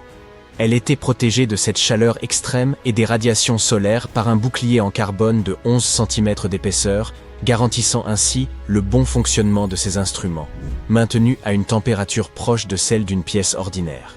Les chercheurs ont consenti à ces efforts considérables dans l'espoir d'élucider une énigme scientifique qui les intrigue depuis longtemps. La surface du Soleil est déjà brûlante, mais en s'éloignant vers la couronne solaire, la température grimpe inexplicablement jusqu'à plusieurs millions de degrés. Ce paradoxe thermique, qui défie la logique, pourrait enfin trouver une explication grâce aux données recueillies par la mission. Elle vise également à approfondir notre compréhension du vent solaire. Le Soleil émet en permanence des particules énergétiques et chargées dans l'espace, formant un flux continu semblable à une brise électromagnétique. Lorsque ce vent atteint la Terre, il engendre de spectaculaires aurores polaires. Plus l'activité solaire est intense, plus ces phénomènes lumineux sont visibles loin vers le sud. Notre étoile suit des cycles naturels d'environ 11 ans qui influencent directement ces manifestations célestes. Cette activité oscille entre des phases d'intensité faible et élevée. Actuellement, nous sommes en période de maximum solaire, le point culminant de ce cycle. C'est pourquoi, en 2024, des aurores spectaculaires ont été observées dans des régions inhabituelles. Toutefois, cette intensification peut engendrer des éjections de particules chargées et d'énergie susceptibles de perturber des infrastructures comme les systèmes radio, les satellites et même le GPS. Ce phénomène représente un danger pour les astronautes, bien plus exposés que nous qui bénéficions de la protection terrestre. Les humains ne percevraient pas directement la déformation du champ électromagnétique de la planète causée par ce rayonnement, mais les réseaux électriques y sont extrêmement vulnérables. En l'absence de réaction rapide, cet afflux d'énergie risque de saturer les transformateurs électriques à l'échelle mondiale, provoquant des pannes généralisées. Une telle perturbation survenant lors d'une catastrophe naturelle, comme un ouragan ou une tornade, pourrait gravement compliquer les opérations de secours en rendant les communications encore plus difficiles et en compromettant les efforts pour sauver des vies. C'est pourquoi il est primordial de perfectionner notre capacité à anticiper ces phénomènes, appelés météo spatiales. Cette tâche est ardue, car contrairement aux séismes, aux inondations ou aux éruptions volcaniques, ces tempêtes solaires ne laissent aucune trace matérielle. Les seules dont nous ayons une véritable connaissance remontent à 1859 et 1921. La première, connue sous le nom d'événement de Carrington, fut d'une intensité telle qu'elle provoqua des étincelles sur les lignes télégraphiques. Les aurores furent observables jusqu'à des latitudes proches de l'équateur. À cette époque, les scientifiques utilisaient un papier photosensible pour enregistrer l'activité solaire. Lors de cet événement, les relevés dépassèrent littéralement les limites des instruments de mesure. L'ampleur du phénomène reste encore mal comprise aujourd'hui. La tempête géomagnétique de mai 1921, quant à elle, causa d'importantes perturbations, mettant hors service les réseaux télégraphiques aux États-Unis, en Europe et jusqu'à l'hémisphère sud. Paradoxalement, cette tempête amplifia temporairement la portée des transmissions radio, leur permettant de voyager bien au-delà de leur portée habituelle. À l'époque, le faible nombre de radios limitait l'intérêt de ce phénomène. Le véritable problème fut l'ampleur des dégâts subis par le réseau électrique américain. En 1859 et 1921, la technologie n'occupait pas une place aussi centrale dans la vie quotidienne qu'aujourd'hui. Si une tempête de cette envergure survenait à notre époque, les conséquences pourraient être infiniment plus désastreuses. Des chercheurs néo-zélandais spécialisés en météorologie spatiale développent des simulations pour anticiper et atténuer ces risques. L'une des approches envisagées consiste à étudier d'autres étoiles similaires au Soleil dans l'espace. L'analyse de données issues de milliers d'astres, et non d'un seul, permettrait d'obtenir un tableau plus précis des phénomènes en jeu. Jusqu'à présent, plusieurs missions ont été lancées ou sont en préparation, en complément de la sonde solaire Parker. Le satellite GOES-19 2024, l'orbiteur solaire de l'ESA 2020 et le satellite Space Weather Follow-On 2025. Parallèlement, la NASA poursuit un autre projet, le déploiement d'Endurance, un engin lunaire robotisé à la puissance décuplée. Sa mission principale consistera à collecter des échantillons provenant de sites stratégiques que les astronautes du programme Artemis récupéreront ultérieurement. Ces échantillons seront disséminés dans le plus vaste bassin d'impact de la Lune, le bassin pôle Sud-Aitken, qui s'étend sur près de 1900 km. La dispersion des sites de prélèvement, séparés de centaines de kilomètres, impose à Endurance d'être bien plus avancé que Perseverance, l'actuel rover le plus sophistiqué de la NASA. Endurance devra parcourir une distance 100 fois supérieure, rouler 10 fois plus vite et collecter une masse d'échantillons 200 fois plus importante. Il sera aussi le premier rover planétaire capable d'opérer de nuit. Placé sur la face cachée de la Lune, où les communications avec la Terre et les données de surface seront limitées, il devra naviguer de manière autonome entre les différents sites d'échantillonnage et prendre ses propres décisions dans un environnement hostile. Une fois parvenu à destination, il adoptera une approche plus conventionnelle pour l'exécution de ses tâches. Les scientifiques d'Alpo sur Terre joueront un rôle actif en dirigeant le rover dans l'exploration des sites et la collecte d'échantillons. Ils assureront également un suivi constant de ses performances en analysant sa télémétrie, c'est-à-dire les données qu'il transmet, notamment son état de fonctionnement. En cas d'usure détectée sur un composant ou d'un dysfonctionnement, ils ajusteront les opérations afin de garantir le bon déroulement de la mission. Ce projet nécessitera des investissements colossaux, probablement bien supérieurs aux 450 millions de dollars déjà engloutis par la mission lunaire Viper, avant son annulation par la NASA. Tandis qu'Endurance est encore en phase de conception, le module d'atterrissage lunaire Blue Ghost est déjà en route pour la Lune. Sa mission principale est la recherche. Durant 25 jours, il évoluera en orbite terrestre pour effectuer des mesures et guetter le moment opportun pour se propulser vers la Lune. Après 4 jours de transit, il se placera en orbite lunaire pour une période de 16 jours, durant laquelle il collectera de nouvelles données. Il descendra ensuite dans l'un des plus vastes bassins lunaires, Mare Crisium, où il restera une journée lunaire, soit 14 jours terrestres. Ces instruments mesureront les températures du sous-sol, les niveaux de radiation et d'autres paramètres essentiels. En fin de mission, Blue Ghost capturera des images du coucher de soleil lunaire. Conçu sans capacité de retour vers la Terre, il accomplira quelques tâches finales avant de s'éteindre définitivement à la tombée de la nuit.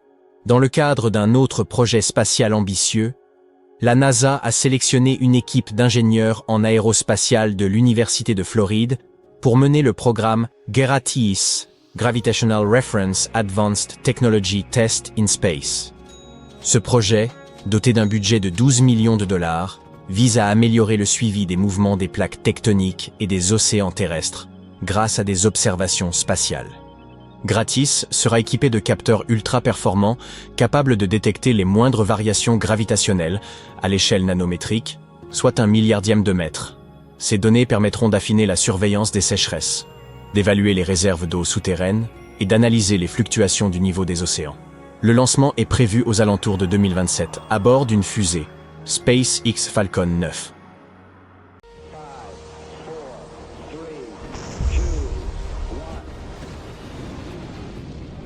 Saturne fascine par ses anneaux imposants et ses nuages tourbillonnants.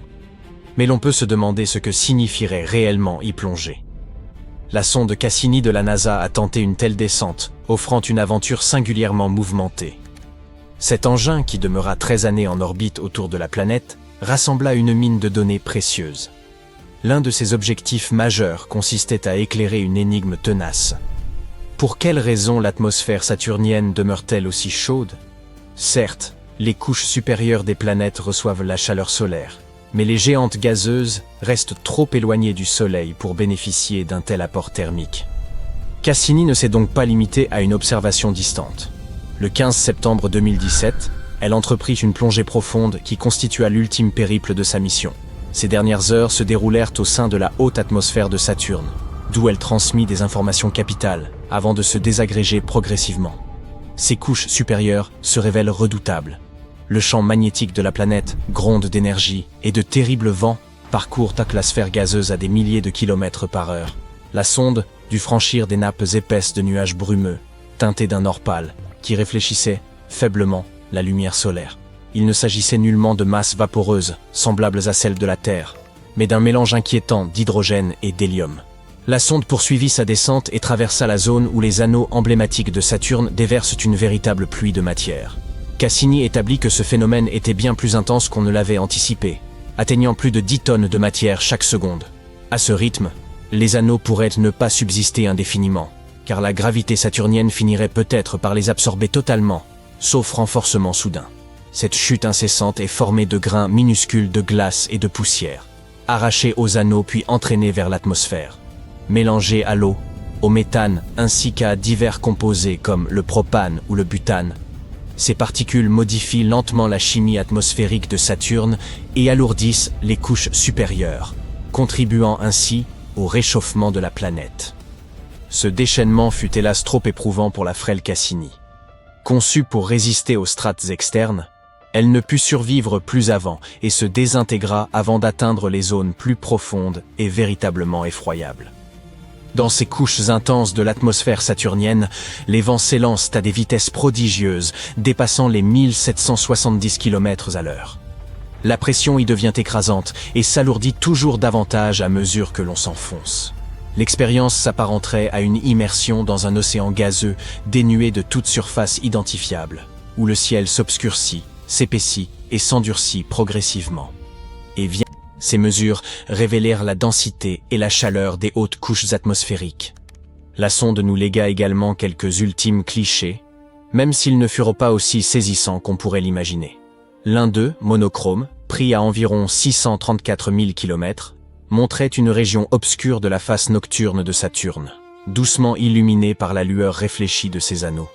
La NASA diffusa aussi une représentation artistique de ce que Cassini aurait pu contempler dans ses derniers instants. Enfin, elle nous offrit la clé du grand mystère entourant la chaleur de Saturne. L'origine en réside dans ses aurores. Il apparaît que, sous l'effet de ce champ magnétique démesuré, les couches nuageuses sont illuminées d'éclairs d'aurore soudains aux pôles. Elles rappellent nos aurores boréales terrestres, mais infiniment plus éclatantes. Les cieux de la géante gazeuse s'embrasent par instants de lueurs vertes et bleutées. Ces phénomènes naissent de l'interaction entre les vents solaires et les particules chargées issues des lunes saturniennes.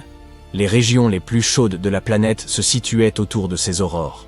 De tels spectacles lumineux dégagent une énergie suffisante pour réchauffer la haute atmosphère et diffuser cette chaleur à travers Saturne. Grâce à ces données, nous avons compris un principe essentiel concernant non seulement Saturne, mais l'ensemble des géantes gazeuses de notre système solaire et au-delà.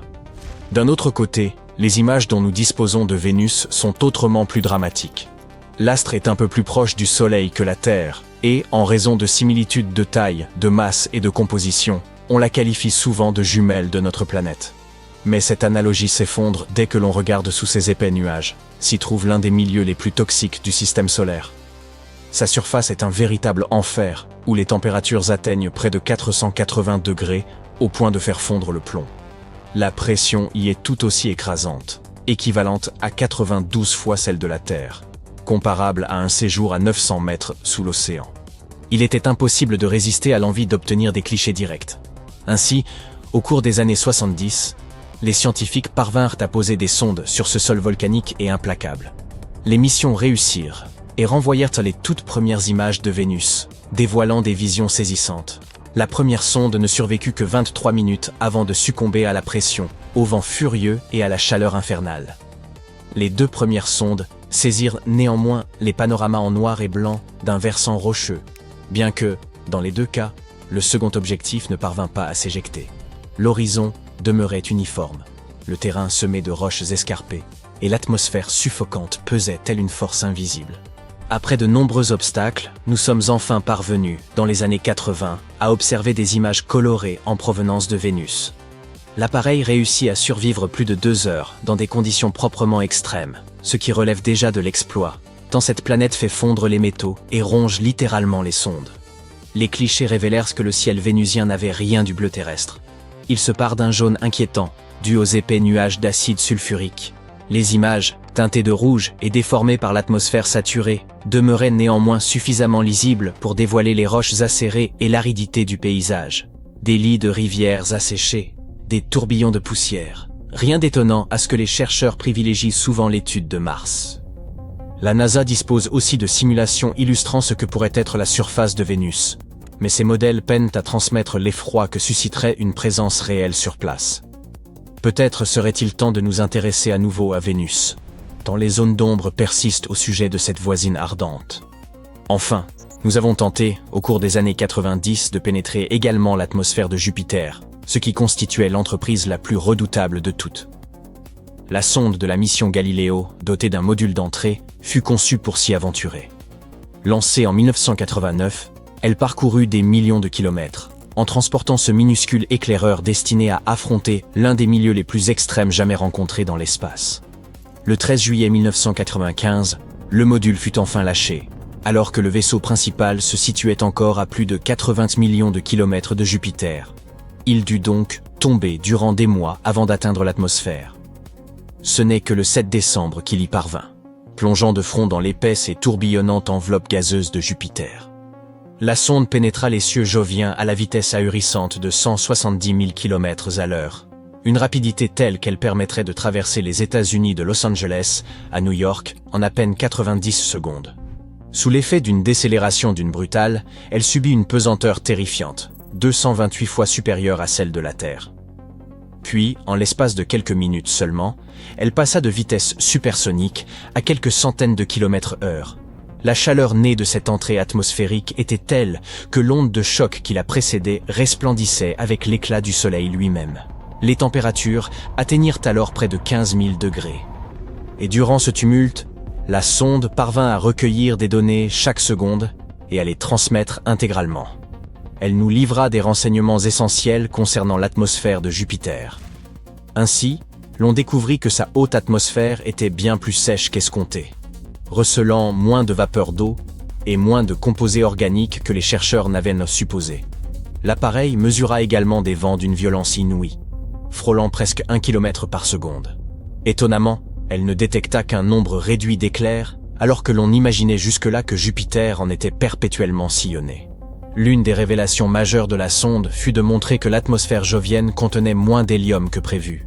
Elle mit également en évidence une ceinture de radiation effroyable, située à environ 48 000 km au-dessus des nuages, tel un anneau d'énergie intense enveloppant la planète comme un bouclier cosmique. Le frêle appareil survécut 58 minutes avant de succomber sous une pression colossale. Pendant ce temps, l'orbiteur Galileo poursuivit sa mission et devint la première sonde à se placer en orbite autour de Jupiter. Wouch! Les tempêtes de poussière sur Mars peuvent être vraiment dingues. Elles se précipitent sur l'hémisphère sud de la planète rouge, en particulier pendant l'été. Ces tempêtes peuvent grossir et englober de vastes étendues de la planète. Comme cela s'est produit en janvier 2022. À ce moment-là, une tempête de poussière a recouvert presque 2 fois la superficie des États-Unis. Est-ce que ça pourrait être ce qui a causé la disparition d'un des robots que nous avons envoyés sur Mars? L'atmosphère et le climat sont durs sur Mars. Il s'agit principalement d'un désert avec des vents forts et des températures moyennes de moins 63 degrés Celsius. Elles descendent jusqu'à moins 140 degrés Celsius au pôle pendant l'hiver. Un atterrisseur martien doit être équipé de manière spécifique et être très robuste pour résister à ce genre de conditions. Mais les chercheurs pensaient que celui-ci serait capable d'effectuer le difficile voyage vers la planète rouge. Le 2 juin 2003, une équipe de chercheurs a préparé l'un des robots pionniers qu'ils s'apprêtaient à envoyer dans l'espace. Il s'agissait d'un petit atterrisseur compact nommé Beagle 2. Sa mission consistait à atterrir sur Mars et à rechercher ce que le monde entier cherchait depuis des décennies. De la vie sur la planète rouge. L'atterrissage était prévu le 25 décembre, mais le signal n'est jamais parvenu. L'équipe a essayé de contacter l'engin spatial, mais à un moment donné, ils ont dû accepter qu'ils ne seraient pas en mesure de le joindre.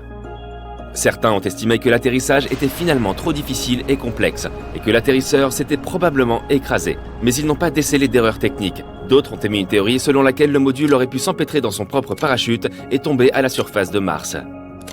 Dans tous les cas, le Beagle 2 a été porté disparu jusqu'en 2015, lorsque la NASA a pris des photos de ce qui pourrait être les restes du module perdu. Il ne s'agissait pas seulement de débris endommagés, les composants semblaient en fait intacts. Les restes de la sonde reposaient avec ses panneaux solaires, partiellement déployés à environ 5 km du site où elle était censée se poser. Apparemment, Beagle 2 a réussi à se poser, mais son antenne radio s'est retrouvée coincée. C'est pourquoi les chercheurs n'ont pas pu le contrôler depuis la Terre ou communiquer avec lui. Mais personne ne sait exactement pourquoi c'est arrivé. As-tu déjà entendu parler d'un visage sur Mars? Dans les années 1970, l'un des orbiteurs de la NASA a pris les célèbres images de la surface martienne qui montraient une formation ressemblant à un visage, comme tu peux le voir dans la partie supérieure de l'image. Si tu fais preuve d'un peu d'imagination, tu peux facilement voir un nez, 2 yeux, une bouche et une coupe de cheveux originale. Certains ont même pensé qu'il s'agissait d'un monument construit sur la planète rouge par une autre civilisation. Et que penses-tu d'autres choses inhabituelles que les gens ont trouvées sur Mars, comme le cratère du visage heureux? On peut facilement comprendre pourquoi il porte ce surnom. Ou encore des roches de formes différentes, une crêpe, un brachiosaure ou même un poisson. Mars possède aussi une île en forme de gaufre à sa surface. C'est un élément de 2 km de large que l'on peut voir dans une zone de coulée de lave. Cela pourrait être le résultat de la lave qui a poussé cette formation par le dessous. Il semble que les astronomes aient aussi reçu des images de dunes bleues. Il s'agit d'une mer de superbes dunes sombres que des vents violents ont sculptées en longues lignes.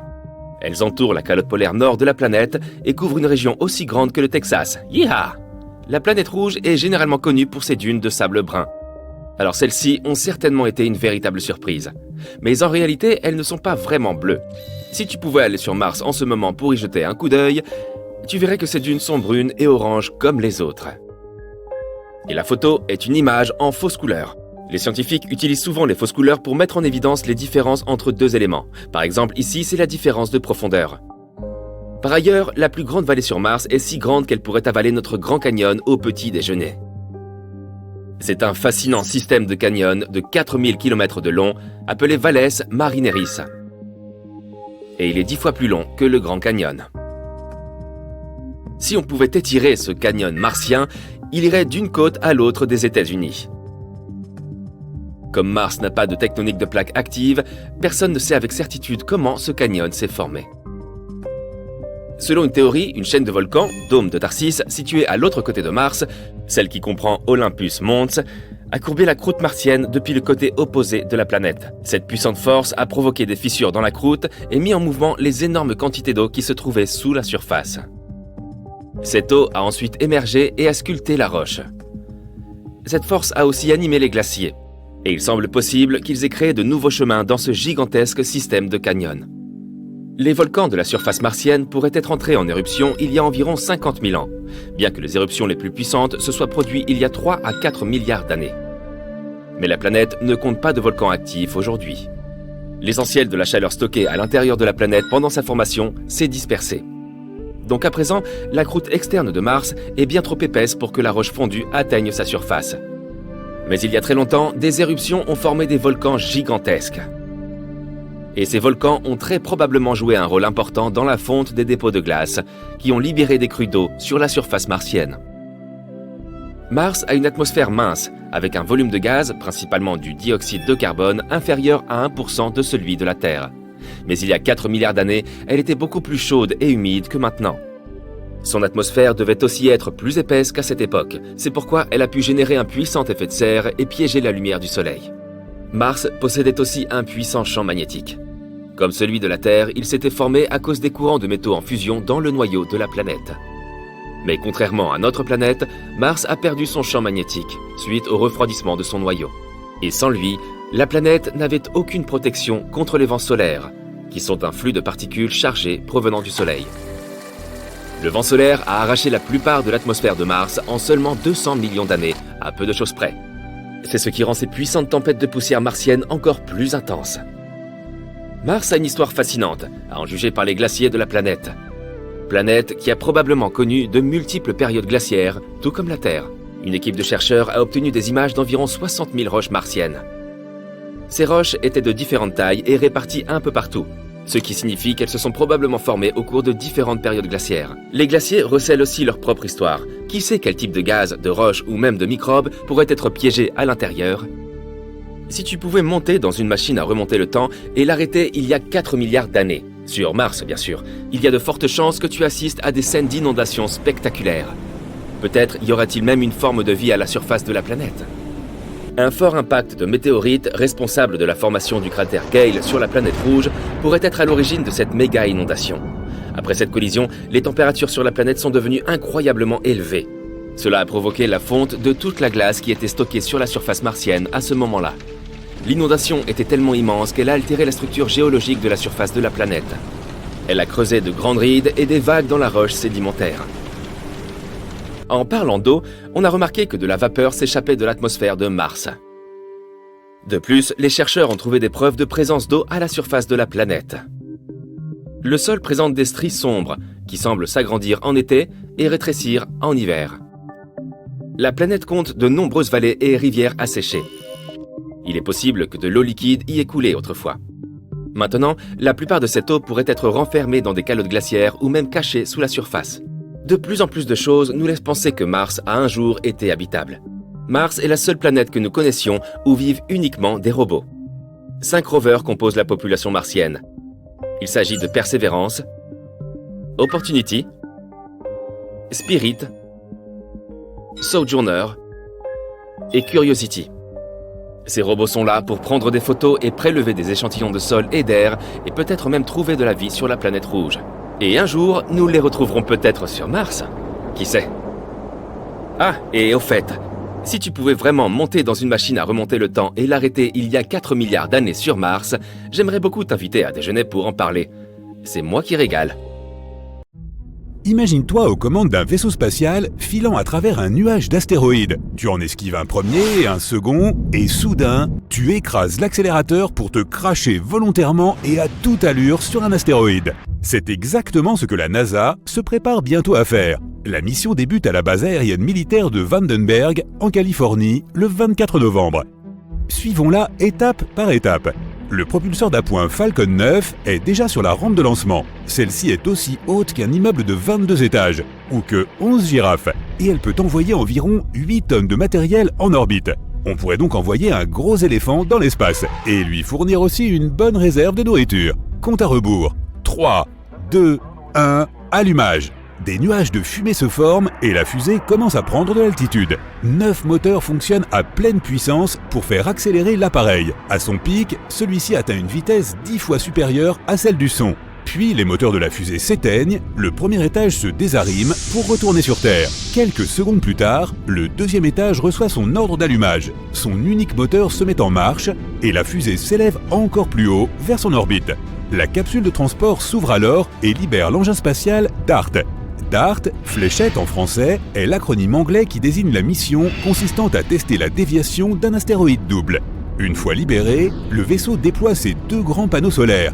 Ils lui permettront de convertir l'énergie solaire en électricité pour alimenter son moteur ionique révolutionnaire. Les moteurs conventionnels créent l'accélération en brûlant des tonnes de carburant qu'ils éjectent vers l'extérieur. La fusée expulse principalement par elle-même les gaz émis. Le moteur ionique ne consommera pas de carburant. Il utilisera un champ électrique puissant pour accélérer le gaz ionisé. Comme pour les fusées classiques, ce gaz sera expulsé et créera ainsi la poussée nécessaire. Bien que le moteur ionique produise une accélération plus faible, il peut amener l'engin spatial à atteindre des vitesses plus élevées. Les moteurs de fusée ordinaires sont très performants en déplacement. En enfonçant l'accélérateur, on brûle de grandes quantités de carburant, alors que le moteur ionique, lui, accélère lentement. Mais quand une fusée classique devra s'arrêter pour faire le plein, l'engin spatial ionique la dépassera à une vitesse folle. L'engin spatial DART commence donc son voyage d'1 an. En comparaison, un vol vers Mars prendrait environ 7 mois. Après un bond dans le temps d'1 année, voilà, nous sommes arrivés. Voici l'astéroïde Didymos. Le point le plus éloigné de son orbite se trouve à 2 unités astronomiques de notre étoile, ce qui équivaut à 2 distances Terre-Soleil. À cet endroit, le Soleil commence à exercer sur lui une force qui le tire en arrière. Puis, l'astéroïde s'avance vers l'étoile à son point le plus proche, soit un trajet Terre-Soleil. Son orbite est alors très comparable à celle de notre planète. Didymos s'est approché au plus près de la Terre à une distance d'environ 7,8 millions de kilomètres, ce qui correspond à 20 fois la distance Terre-Lune. Avec un tel écart, il faut 770 jours pour effectuer une révolution autour du Soleil. Didymos n'est donc pas encore considéré comme un astéroïde dangereux, mais avec le temps, il va se rapprocher de plus en plus de notre planète. Et les conséquences d'une collision pourraient être catastrophiques étant donné sa taille. Il est plus grand que 2 Empire State Building. Il effectue un tour complet sur lui-même en 2 heures et 15 minutes. Il accumule donc une énorme quantité d'énergie. Et en plus, il a un compagnon, un autre astéroïde. Celui-ci forme un petit caillou de 160 mètres de large, ce qui correspond à 12 bus ou encore 10 wagons de train. Sa période orbitale, c'est-à-dire le temps qu'il met pour effectuer un tour complet de Didymos, est d'environ 11,9 heures. La NASA pense que les astéroïdes d'une largeur maximale de 25 mètres ont de grandes chances de se consumer complètement en pénétrant dans notre atmosphère en raison de la friction intense subie au contact de l'air. Ils ne sont donc pas dangereux. Les astéroïdes dont la taille est comprise entre 25 et 800 mètres en revanche ne se consumeront pas entièrement et pourraient causer de graves dommages. Les astéroïdes d'une taille supérieure à 800 mètres pourraient rayer de la carte de grandes métropoles, voire même des États entiers. En ce sens, nous pouvons considérer Didymos comme potentiellement dangereux. Nous allons donc tester sur lui une méthode de défense, l'impact cinétique. C'est pour cette raison que nous avons envoyé DART à sa rencontre. Notre engin spatial va donc bien heurter un astéroïde. Seulement, on ne vise pas son corps principal, mais le petit caillou qui l'accompagne. DART se déplace déjà vers lui à environ 6,6 km par seconde. À cette vitesse, un voyage de New York à Washington prendrait moins d'1 minute.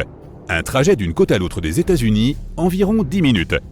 DART se rapproche, 3 secondes avant l'impact. 2, 1, boum! L'engin spatial s'écrase sur l'astéroïde à toute vitesse. Quelles sont tes prédictions? Le rocher spatial explose, réduit en pièces, ou bien il ricoche sur le corps principal qui se retrouve alors projeté dans l'espace comme une boule de billard? Eh bien, les scientifiques prédisent que cette collision réduira la vitesse de ce petit caillou d'une fraction infime et pourtant suffisante pour réduire sa période orbitale de quelques minutes. Nos télescopes terrestres pourront alors étudier plus en détail les effets de cette collision. Et pour en apprendre encore plus, nous enverrons un autre vaisseau sur Didymos pour une mission parallèle. Il s'agit de la mission Hera, dont le lancement est prévu pour 2024 pour une arrivée sur Didymos vers 2027. Cet engin spatial transportera divers équipements et matériaux de recherche afin d'évaluer les dommages causés par la collision avec DART. À son arrivée, Hera prendra de nombreuses photos du petit astéroïde et devrait y inclure un cratère d'impact récent. Hera transportera aussi 2 CubeSats, des nanosondes plus petites qu'une boîte à chaussures. Ces mini-satellites seront lancés vers l'astéroïde pour permettre une manœuvre de proximité. Les sondes étudieront alors ce petit corps céleste durant 3 à 6 mois. À la fin de la mission, l'une d'entre elles tentera d'atterrir à la surface de l'astéroïde pour en apprendre encore davantage sur sa composition et sa structure interne. Il est aussi possible que Hera transporte un mini-percuteur. Cet outil devra permettre de produire un nouvel impact sur l'astéroïde. Les scientifiques pourront alors évaluer la différence entre les impacts formés par un grand instrument spatial et ceux causés par un plus petit, et comprendre comment nous défendre contre les astéroïdes à l'avenir. En théorie, nous n'avons pas besoin d'envoyer une fusée géante sur un astéroïde dangereux pour le détruire. Une seule frappe pourrait suffire à modifier légèrement sa trajectoire. À l'échelle cosmique, altérer une trajectoire, même de manière infime, peut radicalement changer le point d'arrivée d'un astéroïde. Mais l'impact cinétique n'est pas le seul moyen de lutter contre les astéroïdes néfastes. Tu connais le tracteur à gravité? Avec cette option, nous devons aussi envoyer un véhicule spatial vers l'astéroïde. Seulement, il ne s'écrasera pas dessus. Il devra entrer en orbite autour de lui. Tout astéroïde exerce une force d'attraction. Celle-ci attirera donc l'engin spatial vers le corps céleste, tandis que les moteurs du vaisseau maintiendront son altitude. Alors, l'astéroïde lui-même commencera à être attiré vers le vaisseau spatial. Cette méthode est assez fiable, mais prend beaucoup de temps, et elle ne fonctionnera que si nous détectons un astéroïde potentiellement dangereux plusieurs années avant son arrivée. Il nous faudrait disposer de suffisamment de temps afin d'envoyer un vaisseau spatial vers l'astéroïde, puis utiliser la technique du tracteur gravitaire. Une autre alternative serait d'utiliser un laser. Dès qu'un astéroïde est découvert, nous pouvons diriger un puissant rayon laser vers lui. Il chauffera l'astéroïde en un point précis, ce qui provoquera l'évaporation d'une partie de sa matière. Et c'est là que la physique entre en jeu. La matière située sur le haut de l'astéroïde s'évapore du même côté. Cela provoquera le déplacement de l'astéroïde à l'opposé. C'est comme pour nos moteurs de fusée. Le carburant est expulsé dans une direction et le vaisseau spatial se déplace dans l'autre. Nous pouvons aussi utiliser l'énergie solaire au lieu des lasers. Pour cela, nous devons construire une énorme station spatiale remplie de loupes. As-tu déjà essayé de graver des lettres sur une surface en bois à l'aide d'une loupe? Eh bien, nous ferions la même chose, mais sur un astéroïde. Notre station spatiale devra concentrer un grand nombre de rayons solaires en un seul point de l'astéroïde. Là encore, une portion de sa matière s'évaporera à cause de la montée en température, ce qui entraînera une légère modification de sa trajectoire initiale, évitant ainsi notre planète. Et pourquoi pas une feuille d'aluminium? Eh oui, nous pouvons éviter une collision avec un astéroïde en utilisant du simple papier aluminium. Il nous faudrait envelopper l'astéroïde dans ce matériau réfléchissant. Au lieu d'absorber les rayons du Soleil, l'astéroïde les réfléchira. Ceci aura pour effet de créer une certaine pression à sa surface. Ce sera comme si les rayons du Soleil poussaient l'astéroïde et sa trajectoire en sera modifiée. L'option qui n'est pas la plus évidente mais la plus fiable est celle des moteurs de fusée conventionnels. Nous pouvons ainsi installer sur l'astéroïde de nombreux moteurs dont la puissance d'accélération changera la trajectoire. Avec suffisamment de moteurs, nous pouvons même prendre le contrôle de l'astéroïde. Ainsi, lorsqu'un rocher spatial plus gros encore apparaîtra à l'horizon, nous mettrons nos moteurs en route et dirigerons notre astéroïde droit sur lui. Une telle collision pourrait même complètement détruire un astéroïde de très grande taille, ce qui donnerait à voir un spectacle lumineux absolument spectaculaire. Écoutez un peu. La Terre pourrait se situer à proximité de véritables axes spatiaux susceptibles de nous relier à d'autres mondes. Cela s'explique par le fait que notre Soleil occupe le centre d'une immense bulle de gaz chaud, façonnée par d'anciennes supernovas, laquelle comporterait probablement des tunnels menant vers des galaxies lointaines. Faut-il dès lors envisager le développement du tourisme spatial? Examinons la question. La plupart des gens imaginent l'espace comme un simple ensemble de planètes dérivant dans une obscurité sans fin. Pourtant, des recherches récentes suggèrent que cette vision est inexacte. Il apparaît que l'ensemble de notre système solaire se trouve à l'intérieur d'une vaste bulle de gaz chaud et peu dense. Plus étonnant encore, les scientifiques envisagent l'existence d'un étrange tunnel cosmique, ou canal constitué de cette matière, qui s'étendrait en direction d'étoiles lointaines. Les astronomes ont consacré des années à cartographier le ciel. En combinant toutes leurs données, ils ont mis en évidence une structure ressemblant à un long corridor de plasma chaud et de faible densité, autrement dit un gaz extrêmement ténu et brûlant. Ce canal s'étendrait depuis notre voisinage jusqu'à des constellations éloignées. Des chercheurs allemands ont confirmé cette découverte grâce aux données du télescope spatial EROSITA, point sur lequel nous reviendrons brièvement. Il est intéressant de noter que les scientifiques ont identifié depuis longtemps la position de notre système solaire à l'intérieur de la bulle locale chaude. Cette bulle correspond à une région immense, large d'environ 1000 années-lumière. Elle s'est formée lorsque plusieurs étoiles ont explosé en supernovas géantes, il y a des millions d'années. Ces explosions ont chauffé le gaz environnant et creusé cette zone d'espace chaud et peu dense, tandis que leurs ondes de choc ont fragilisé la structure, donnant naissance à des tunnels interstellaires. L'événement fut d'une telle ampleur que ce plasma chaud résiduel nous entoure encore aujourd'hui. Afin de mieux comprendre cette bulle, les scientifiques ont eu recours à EROSITA, un télescope à rayons X. Cet instrument balaie le ciel à la recherche de rayons X dits mousse, invisibles à l'œil humain. Ce type de rayonnement provient notamment des gaz chauds, des vestiges anciens de supernovae et d'autres structures cosmiques. Les chercheurs ont également confronté les nouvelles données d'EROSITA à des observations plus anciennes issues d'un autre télescope à rayons X, ROSAT. En combinant ces informations, ils ont ainsi pu établir une cartographie bien plus précise de l'environnement de notre système solaire. Il faut préciser que cela n'a pas été simple. Les chercheurs ont divisé le ciel en des milliers de minuscules portions afin de mesurer avec précision les faibles signaux provenant de gaz tièdes, de zones pauvres en poussière et d'autres matières présentes dans l'espace. Cet effort a fini par porter ses fruits. Après avoir tout analysé, ils ont réussi à identifier la faible lueur du plasma chaud qui nous entoure. Cela démontre que nous ne traversons pas un vide absolu, mais que nous sommes à l'intérieur d'une vaste bulle laissée par des étoiles éteintes. Ce qui a le plus surpris les scientifiques fut la découverte d'un canal. Il s'apparentait à un long tunnel spatial, traversant le gaz chaud environnant et reliant notre région de la galaxie à des systèmes stellaires lointains. Ils ont également relevé des indices d'un autre canal orienté vers la constellation du Grand Chien, et il pourrait ne pas s'agir des seuls. Les données suggèrent l'existence d'un réseau de passages similaires, se ramifiant dans l'espace, chacun comparable à une voie cachée. Pendant longtemps, les scientifiques ont supposé que l'espace entourant notre système solaire pouvait contenir de petites poches ou cavités, façonnées par d'anciennes explosions stellaires, que l'on pourrait comparer à des grottes cosmiques. Faute d'outils adaptés, cette hypothèse ne pouvait toutefois être confirmée. Désormais, grâce aux nouvelles données fournies par le télescope EROSITA, une image nettement plus claire a émergé. Les observations révèlent que l'espace voisin n'est pas vide, mais rempli de gaz chaud et peu dense, structurés en formes inhabituelles telles que des bulles et des tunnels. Ces résultats valident en partie les prédictions anciennes.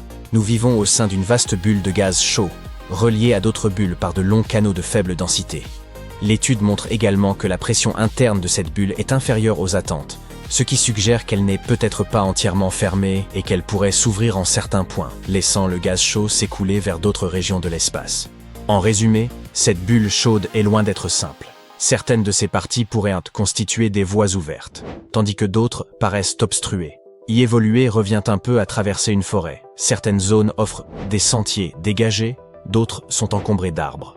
Et même si les astronomes ont cartographié de larges portions de la bulle et identifié ces canaux étranges, de nombreux aspects leur échappent encore. Certains passages semblent formés d'un enchaînement de poches vides reliées entre elles, tandis que d'autres paraissent totalement fermés. Pour en saisir l'ensemble, il faudra disposer d'outils plus performants et de davantage de données. Avec des télescopes à rayons X plus puissants, des relevés du ciel plus profonds et de meilleurs modèles informatiques, nous finirons par comprendre la nature et la structure de la bulle dans laquelle nous vivons. Il deviendra alors possible d'établir une sorte de carte de ces canaux dissimulés et d'apprendre comment ils influencent des phénomènes tels que les rayons cosmiques, la poussière et le vent solaire.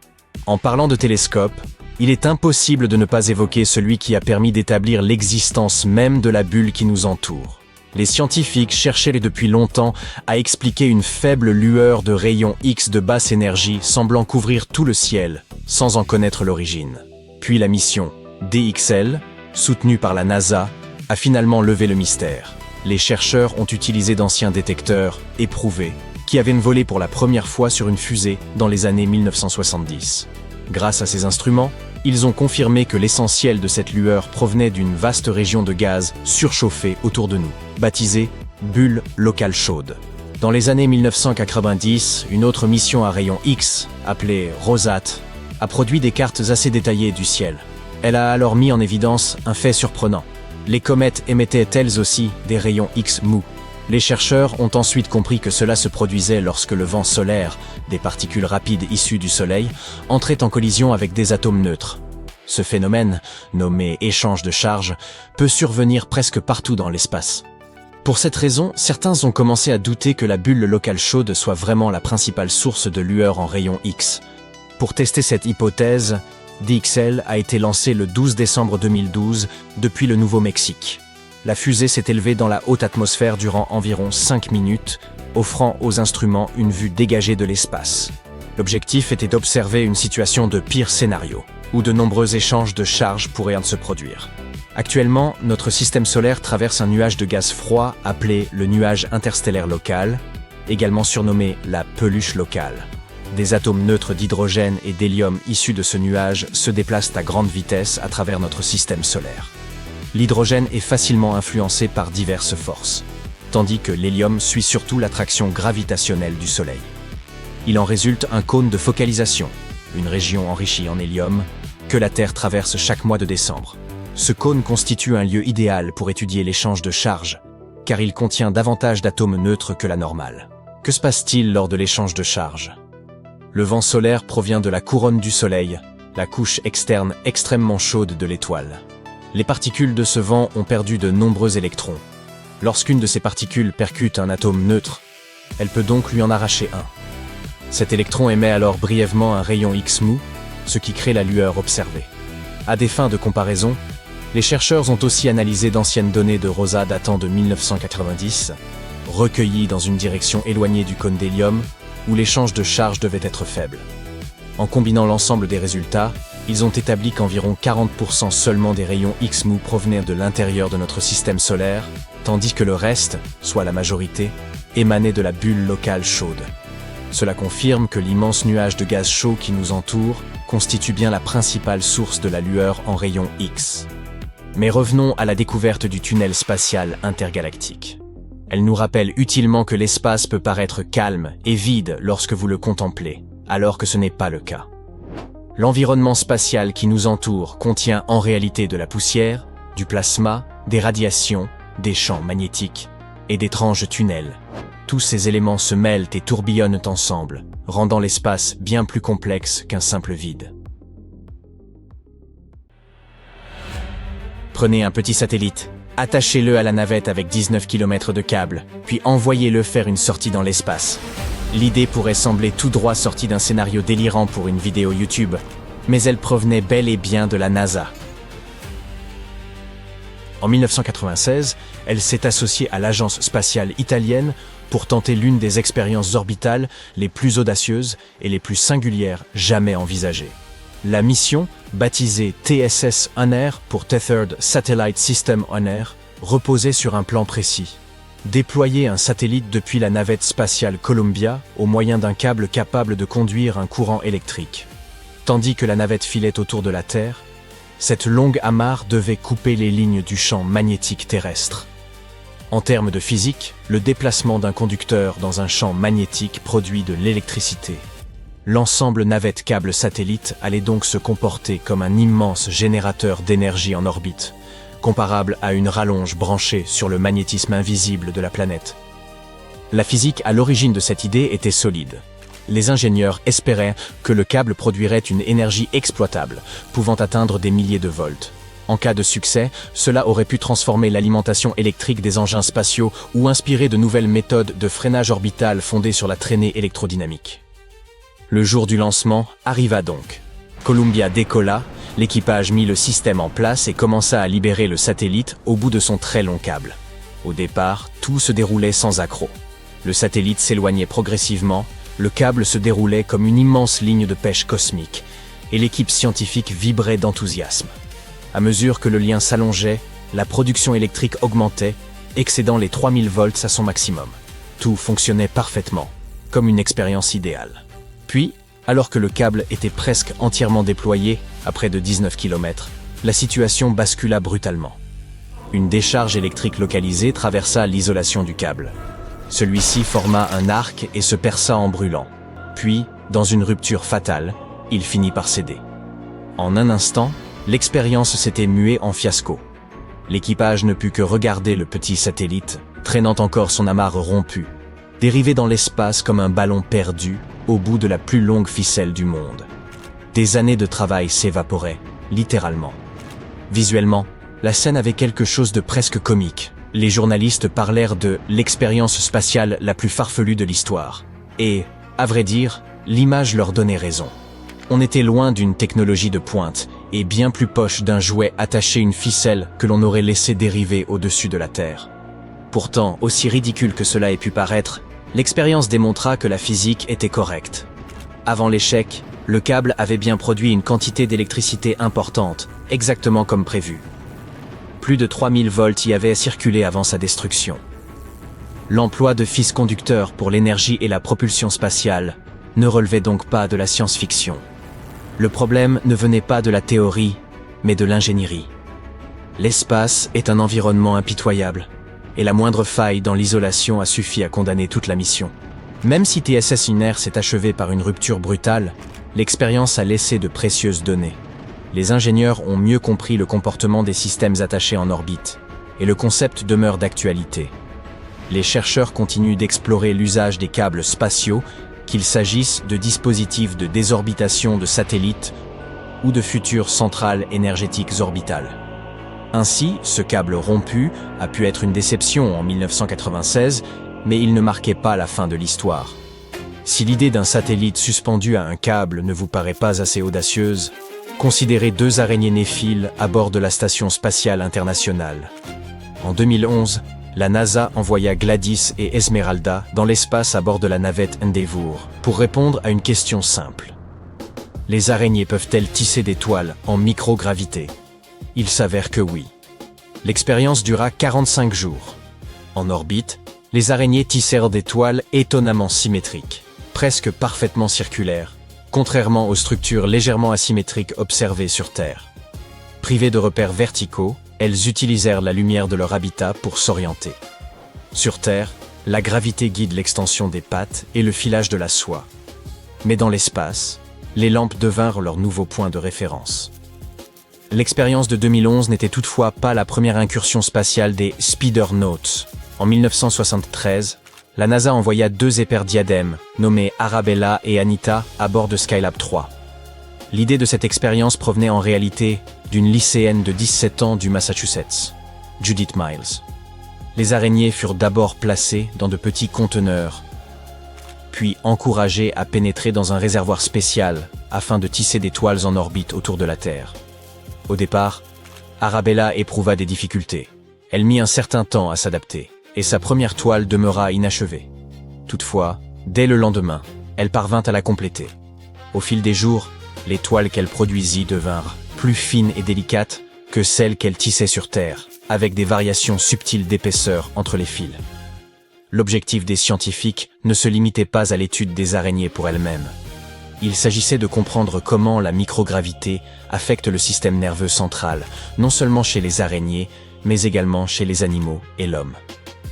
Les araignées constituent des sujets de test idéaux, leurs toiles étant en quelque sorte des cartes de leur activité neuronale. Sur Terre, elles tiennent compte de leur poids pour déterminer l'épaisseur de la soie, utilisent le vent et la gravité pour choisir les points d'ancrage et l'orientation des fils.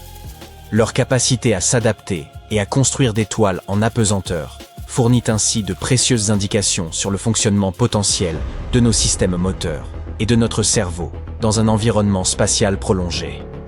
Malheureusement, Arabella et Anita, les premières Soul Speedernautes, remplirent leur mission et fournirent une abondance de données, mais ne survécurent pas à l'épreuve, la cause la plus probable étant la déshydratation. Sur une note plus optimiste, les scientifiques ont cultivé de tout, de la laitue à la levure sur l'ISS, mais l'une des expériences les plus insolites a été de tester si un champignon pouvait protéger les astronautes des radiations. Ils ont employé des échantillons de Cladosporium sphaerospermum, un champignon qui prospère dans des environnements fortement irradiés, et ont observé comment il réduisait le passage des radiations. Sur une fine couche de cette natte fongique, les radiations ont chuté d'environ 2,17% par rapport à un échantillon témoin. Parallèlement, le champignon a connu une croissance accrue d'environ 21% en microgravité, ce qui suggère qu'il exploitait en partie les radiations pour se développer, à la manière d'un étrange panneau solaire vivant. On pourrait se demander pourquoi des champignons et non du plomb ou de l'acier. Eh bien, les êtres vivants se réparent, se reproduisent et s'adaptent d'eux-mêmes. Cultiver des organismes capables de protéger des radiations tout en effectuant d'autres fonctions, comme la réparation ou l'adaptation, représente un avantage précieux pour de longues missions spatiales. L'idée est que les astronautes pourraient produire une partie de leur bouclier radiatif grâce à ces organismes, au lieu de transporter d'énormes quantités de matériaux lourds. Par ailleurs, une étude plus générale de 2019 a catalogué toutes les bactéries et champignons présents dans l'ISS, sur les murs, les équipements, les fenêtres et les lieux de repos, et ont montré que ces communautés fongiques restaient stables dans le temps, preuve qu'elles ne se contentent pas de survivre, mais persistent réellement dans cet environnement clos et hostile. Cette expérience suggère un futur où biologie et ingénierie se combineraient intimement. Si l'on parvient à intégrer des champignons ou autres organismes à la structure des vaisseaux, on ouvre une manière inédite de concevoir des habitats spatiaux. Au lieu de murs fixes construits une fois pour toutes, on pourrait avoir des murs vivants et croissants. Pour ramener le niveau de radiation à celui de la Terre sur Mars, il faudrait envisager une couche de 2,30 mètres de ce champignon autour d'un habitat. Cela représente un volume considérable, mais reste peut-être plus pratique que de transporter des tonnes de plomb. De nombreuses questions demeurent concernant la sécurité, le contrôle, les doses acceptables et le fonctionnement à long terme. Cependant, dans l'avenir, les astronautes pourraient vivre derrière des boucliers vivants de champignons, exploitant littéralement la biologie pour survivre dans le vide spatial. Un énorme trou de verre, ou, plus simplement, une connexion entre deux régions de l'espace-temps, s'ouvre dans l'espace près de la Terre. Notre monde fait face à un chaos sans précédent. Satellites incinérés, cieux déchirés par des tempêtes de radiation, réseaux électriques entiers qui tombent en panne. L'atmosphère est dilatée et brûlante. Les océans bouillonnent. Le bouclier magnétique se brise. Soudain, le trou de verre se déstabilise. L'espace-temps commence à se défaire, déchirant la Terre de l'intérieur. Les gens cherchent un abri, mais plus rien ne peut les sauver. Regardez toute cette dévastation. Ce n'est pas seulement un scénario de science-fiction. C'est une apocalypse cosmique capable de réécrire le destin de l'humanité. Saviez-vous que certains trous noirs pourraient en réalité être des portails spatiaux secrets ? Cela peut sembler tout droit sorti de la série Stranger Things, mais ce n'est pas le cas. Les scientifiques suspectent depuis des années que certains trous noirs pourraient en fait être des trous de verre déguisés, des tunnels à travers l'espace et le temps. Et maintenant, une nouvelle étude affirme que cela pourrait effectivement être possible, du moins en théorie. Les trous de verre sont comme des raccourcis cosmiques qui permettent de se rendre rapidement dans des zones de l'univers situées à des distances incroyables. Malheureusement, nous n'en avons jamais trouvé et nous ne sommes encore que dans l'hypothétique. Voici le problème. Pour faire fonctionner un trou de verre, il vous faudrait quelque chose qui porte le nom d'énergie négative. Ce n'est pas seulement rare, cela n'existe même pas dans notre univers régulier. Peut-être dans le monde étrange de la physique quantique, mais même là, c'est très incertain. Pourtant, les scientifiques ont eu une super idée. Et si certains trous noirs n'étaient pas simplement d'immenses aspirateurs spatiaux qui engloutissent tout autour d'eux, mais étaient réellement des trous de verre cachés? Les chances que cela soit vrai sont infimes. Ce serait comme de gagner à la loterie, tout en étant frappé par la foudre et en découvrant des extraterrestres dans son jardin. Mais mathématiquement, ce n'est pas impossible. C'est là qu'intervient cette nouvelle étude. Des chercheurs ont examiné un type particulier de trou noir, le trou noir de Schwarzschild. Ce trou noir ne tourne pas, n'a pas de charge électrique, et, c'était prévisible, est totalement hypothétique. Ce n'est qu'une version mathématique d'un trou noir, pas quelque chose que nous avons observé dans l'espace. Quoi qu'il en soit, l'équipe a étudié ce que l'on appelle les modes quasi-normaux, ou en langage courant. La façon dont l'espace vibre autour d'un trou noir lorsqu'on le perturbe. Ces vibrations ne durent pas éternellement. Elles s'estompent, tout comme le son d'une cloche après qu'on l'ait frappée. En analysant ces vibrations de l'espace-temps, les scientifiques ont tenté de déterminer s'ils pouvaient discerner la différence entre un trou noir ordinaire et un trou de verre se faisant passer pour un trou noir. Et il s'avère que faire la différence est extrêmement difficile. Mais peut-être que c'est tout l'intérêt. Les trous de verre pourraient se cacher à la vue de tous, déguisés en trous noirs, comme si c'était Halloween dans l'espace. Il se peut que les trous de verre soient capables de reproduire parfaitement le comportement des trous noirs, du moins sur le papier. Ces chercheurs ont téléchargé l'intégralité de leur étude sur Archive Intensive, l'endroit où les passionnés de science déposent leurs idées avant qu'elles ne soient publiées dans les grandes revues. Et elle a ensuite été publiée dans la Physical Review Day, qui est une revue de physique sérieuse. Le plus intéressant, cependant, c'est que cette idée n'est pas toute neuve.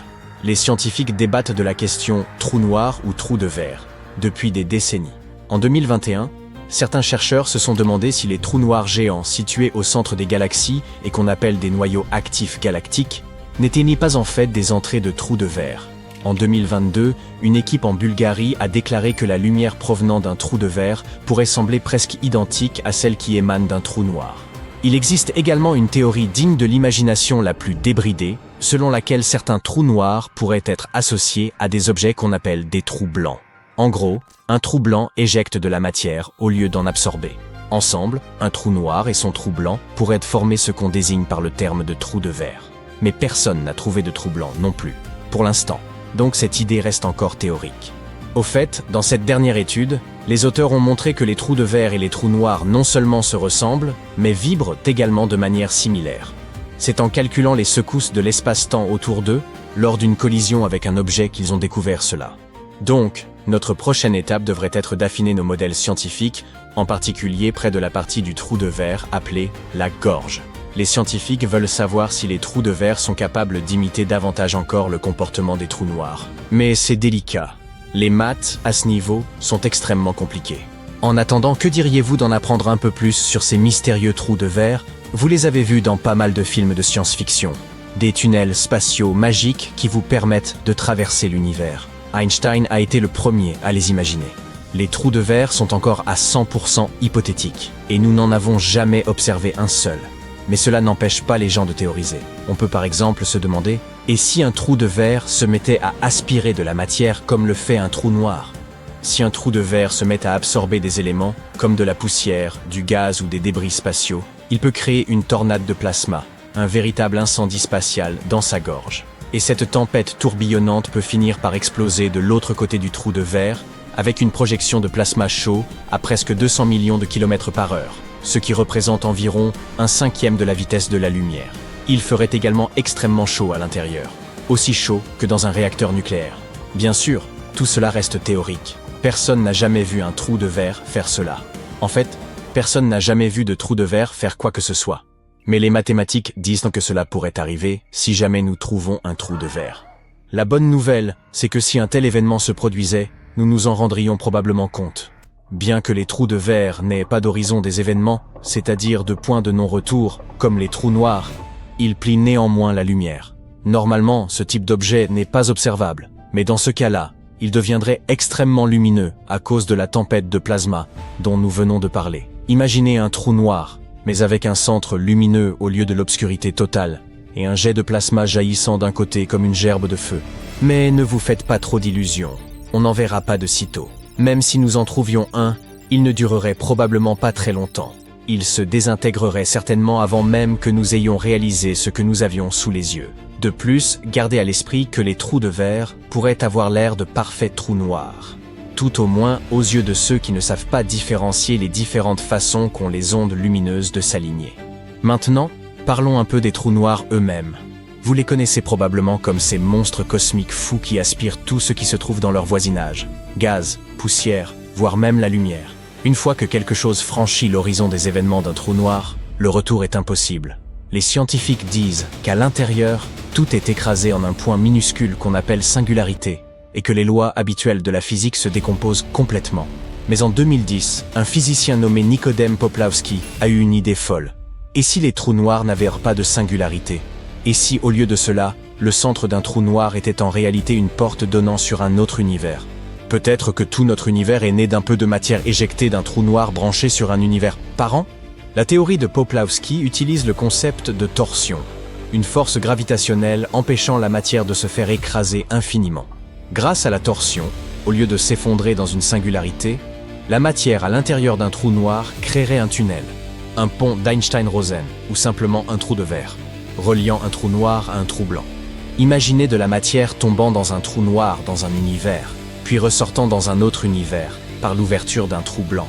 Poplawski pense que cela pourrait expliquer la théorie du Big Bang, mais qui prendrait alors la forme d'un grand rebond. L'univers passerait continuellement par des phases d'expansion et de contraction, au lieu qu'il n'y ait eu qu'une seule grosse explosion. Malheureusement, si un tel tunnel existait, ce serait un voyage à sens unique. Rien ne reviendrait dans l'univers d'origine. Certains scientifiques restent sceptiques, car la torsion n'a pas encore été prouvée. Mais d'autres experts pensent que le modèle de Poplawski est extrêmement prometteur. Ils vont même plus loin et disent que notre univers tout entier pourrait se trouver à l'intérieur d'un énorme trou noir de centaines de milliards d'années-lumière de large. Maintenant, il nous reste juste à comprendre comment tester tout ça. De futures études pourraient nous dire, par exemple, si l'univers est fermé, c'est-à-dire courbé, sans bord, ou nous permettre d'en savoir plus sur le rayonnement fossile, qui est la lueur résiduelle du Big Bang. Vous souvenez-vous de la ruée vers l'or ? Au XIXe siècle, les prospecteurs se pressaient dans les rivières de Californie, un tamis à la main, en quête de fortune. Eh bien, certains scientifiques estiment qu'une nouvelle ruée se profile, non plus sur Terre, mais vers la Lune, car il se pourrait qu'une richesse minérale, évaluée à plus de 1000 milliards de dollars, soit enfouie sous sa surface. Une somme vertigineuse. Mais peut-on réellement y accéder? Et surtout, à qui reviendrait ce trésor? Si vous avez déjà observé attentivement des images de la Lune, vous avez sans doute remarqué cette multitude de cavités et de cratères. Notre satellite ressemble à une immense meule de gruyère. On y dénombre plus d'1,3 cratères de plus d'1 kilomètre de diamètre. Mais concentrons-nous sur les quelques 6500 les plus vastes, excédant les 20 kilomètres. Leur origine ne tient ni aux petits hommes verts, ni à d'étranges taupes lunaires, mais bien aux astéroïdes venus s'y écraser depuis des temps immémoriaux.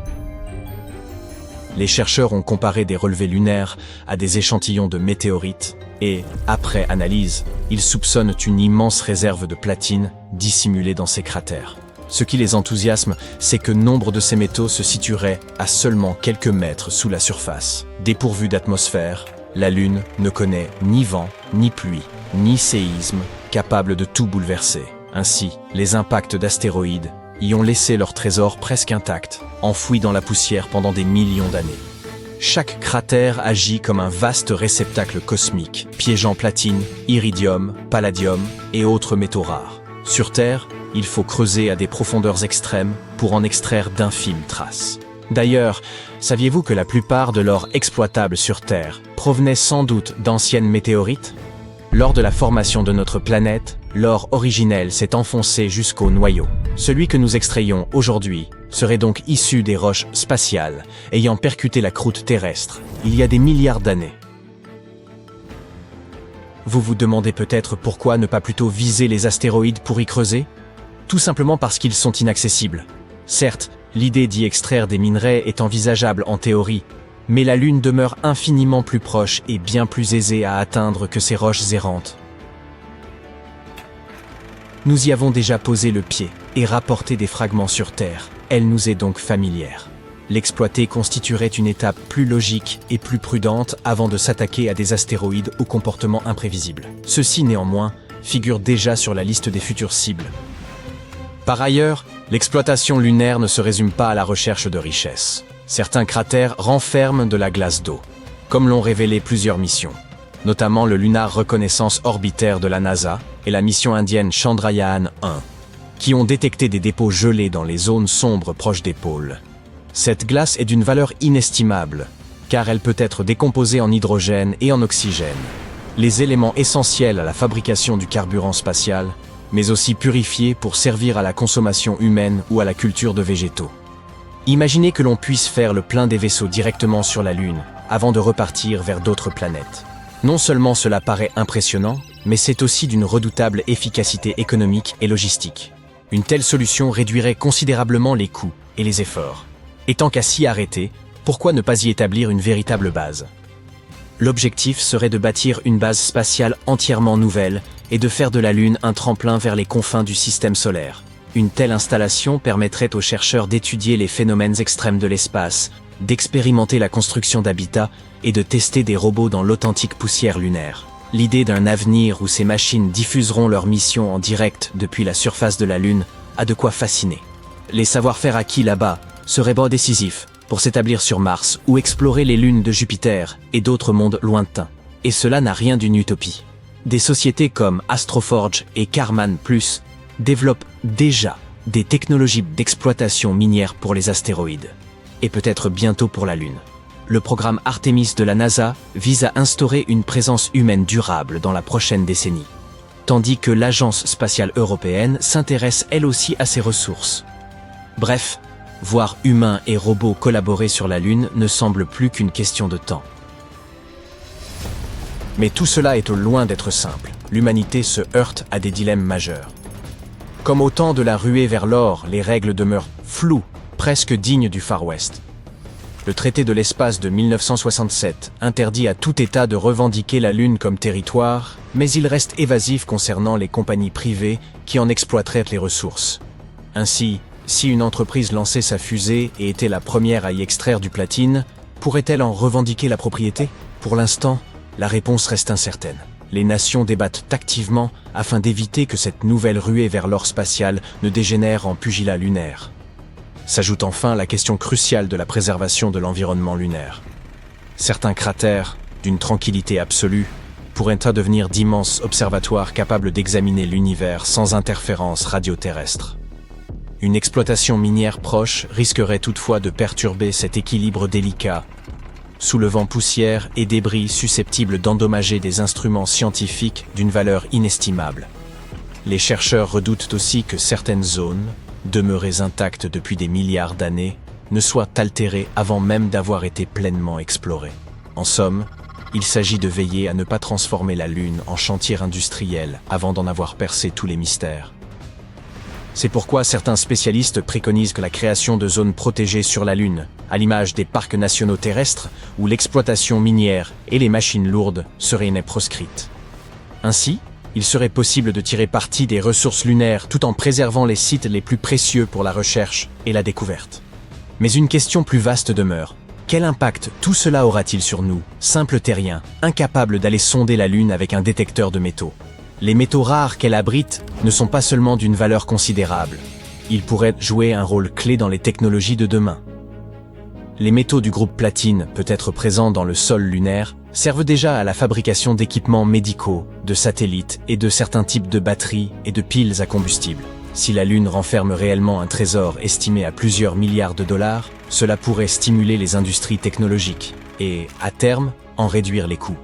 Il existe aussi l'hélium-3, un isotope rarissime présent à la surface lunaire. Les chercheurs pensent qu'il pourrait un jour servir à la fusion nucléaire, offrant une source d'énergie propre, puissante et exempte de gaz à effet de serre tout comme de déchets radioactifs durables. Si la fusion devenait réalité, même une infime quantité d'hélium-3 suffirait à alimenter des villes entières. L'un des avantages majeurs de l'exploitation spatiale serait de réduire les activités d'extraction et la pollution sur Terre. Cela préserverait notre environnement et favoriserait des modes de développement plus durables face à la croissance démographique. Mais de telles perspectives entraînent aussi de nouveaux défis. Il y aura inévitablement une rivalité cosmique pour s'approprier ces ressources, car personne ne voudra manquer la prochaine ruée vers la Lune. En définitive, l'exploitation minière lunaire dépasse le cadre scientifique. Elle pourrait transformer nos économies, nos technologies et notre environnement terrestre, pour le meilleur comme pour le pire. Lorsque j'étais enfant, il y a bien longtemps, semble-t-il, nos manuels de sciences montraient fièrement des bases lunaires sur leur couverture. Si les missions vers la Lune sont devenues si rares, c'est avant tout parce qu'elles manquaient de rentabilité. Après tout, pourquoi investir autant d'efforts pour atteindre un lieu dépourvu de valeur tangible? Mais aujourd'hui, puisque nous croyons que la Lune recèle des ressources, tout pourrait bien changer. J'en viens presque à m'imaginer travailler là-haut, à réparer des robots et cultiver des plantes lunaires. Pourtant, il faut redescendre sur Terre, au sens propre comme au figuré. Personne n'est encore en train d'envisager de fast-food sur la Lune, ni d'y construire des hôtels. Même les experts les plus optimistes estiment qu'il faudra encore plusieurs décennies avant de voir émerger de véritables exploitations minières ou des bases permanentes. Pour l'instant, les missions resteront robotiques, expérimentales et d'un coût vertigineux. Alors, en attendant d'enfiler nos casques de mineurs lunaires, contentons-nous de réfléchir à cette richesse dissimulée sur la face éclairée de la Lune. Et merci de votre attention.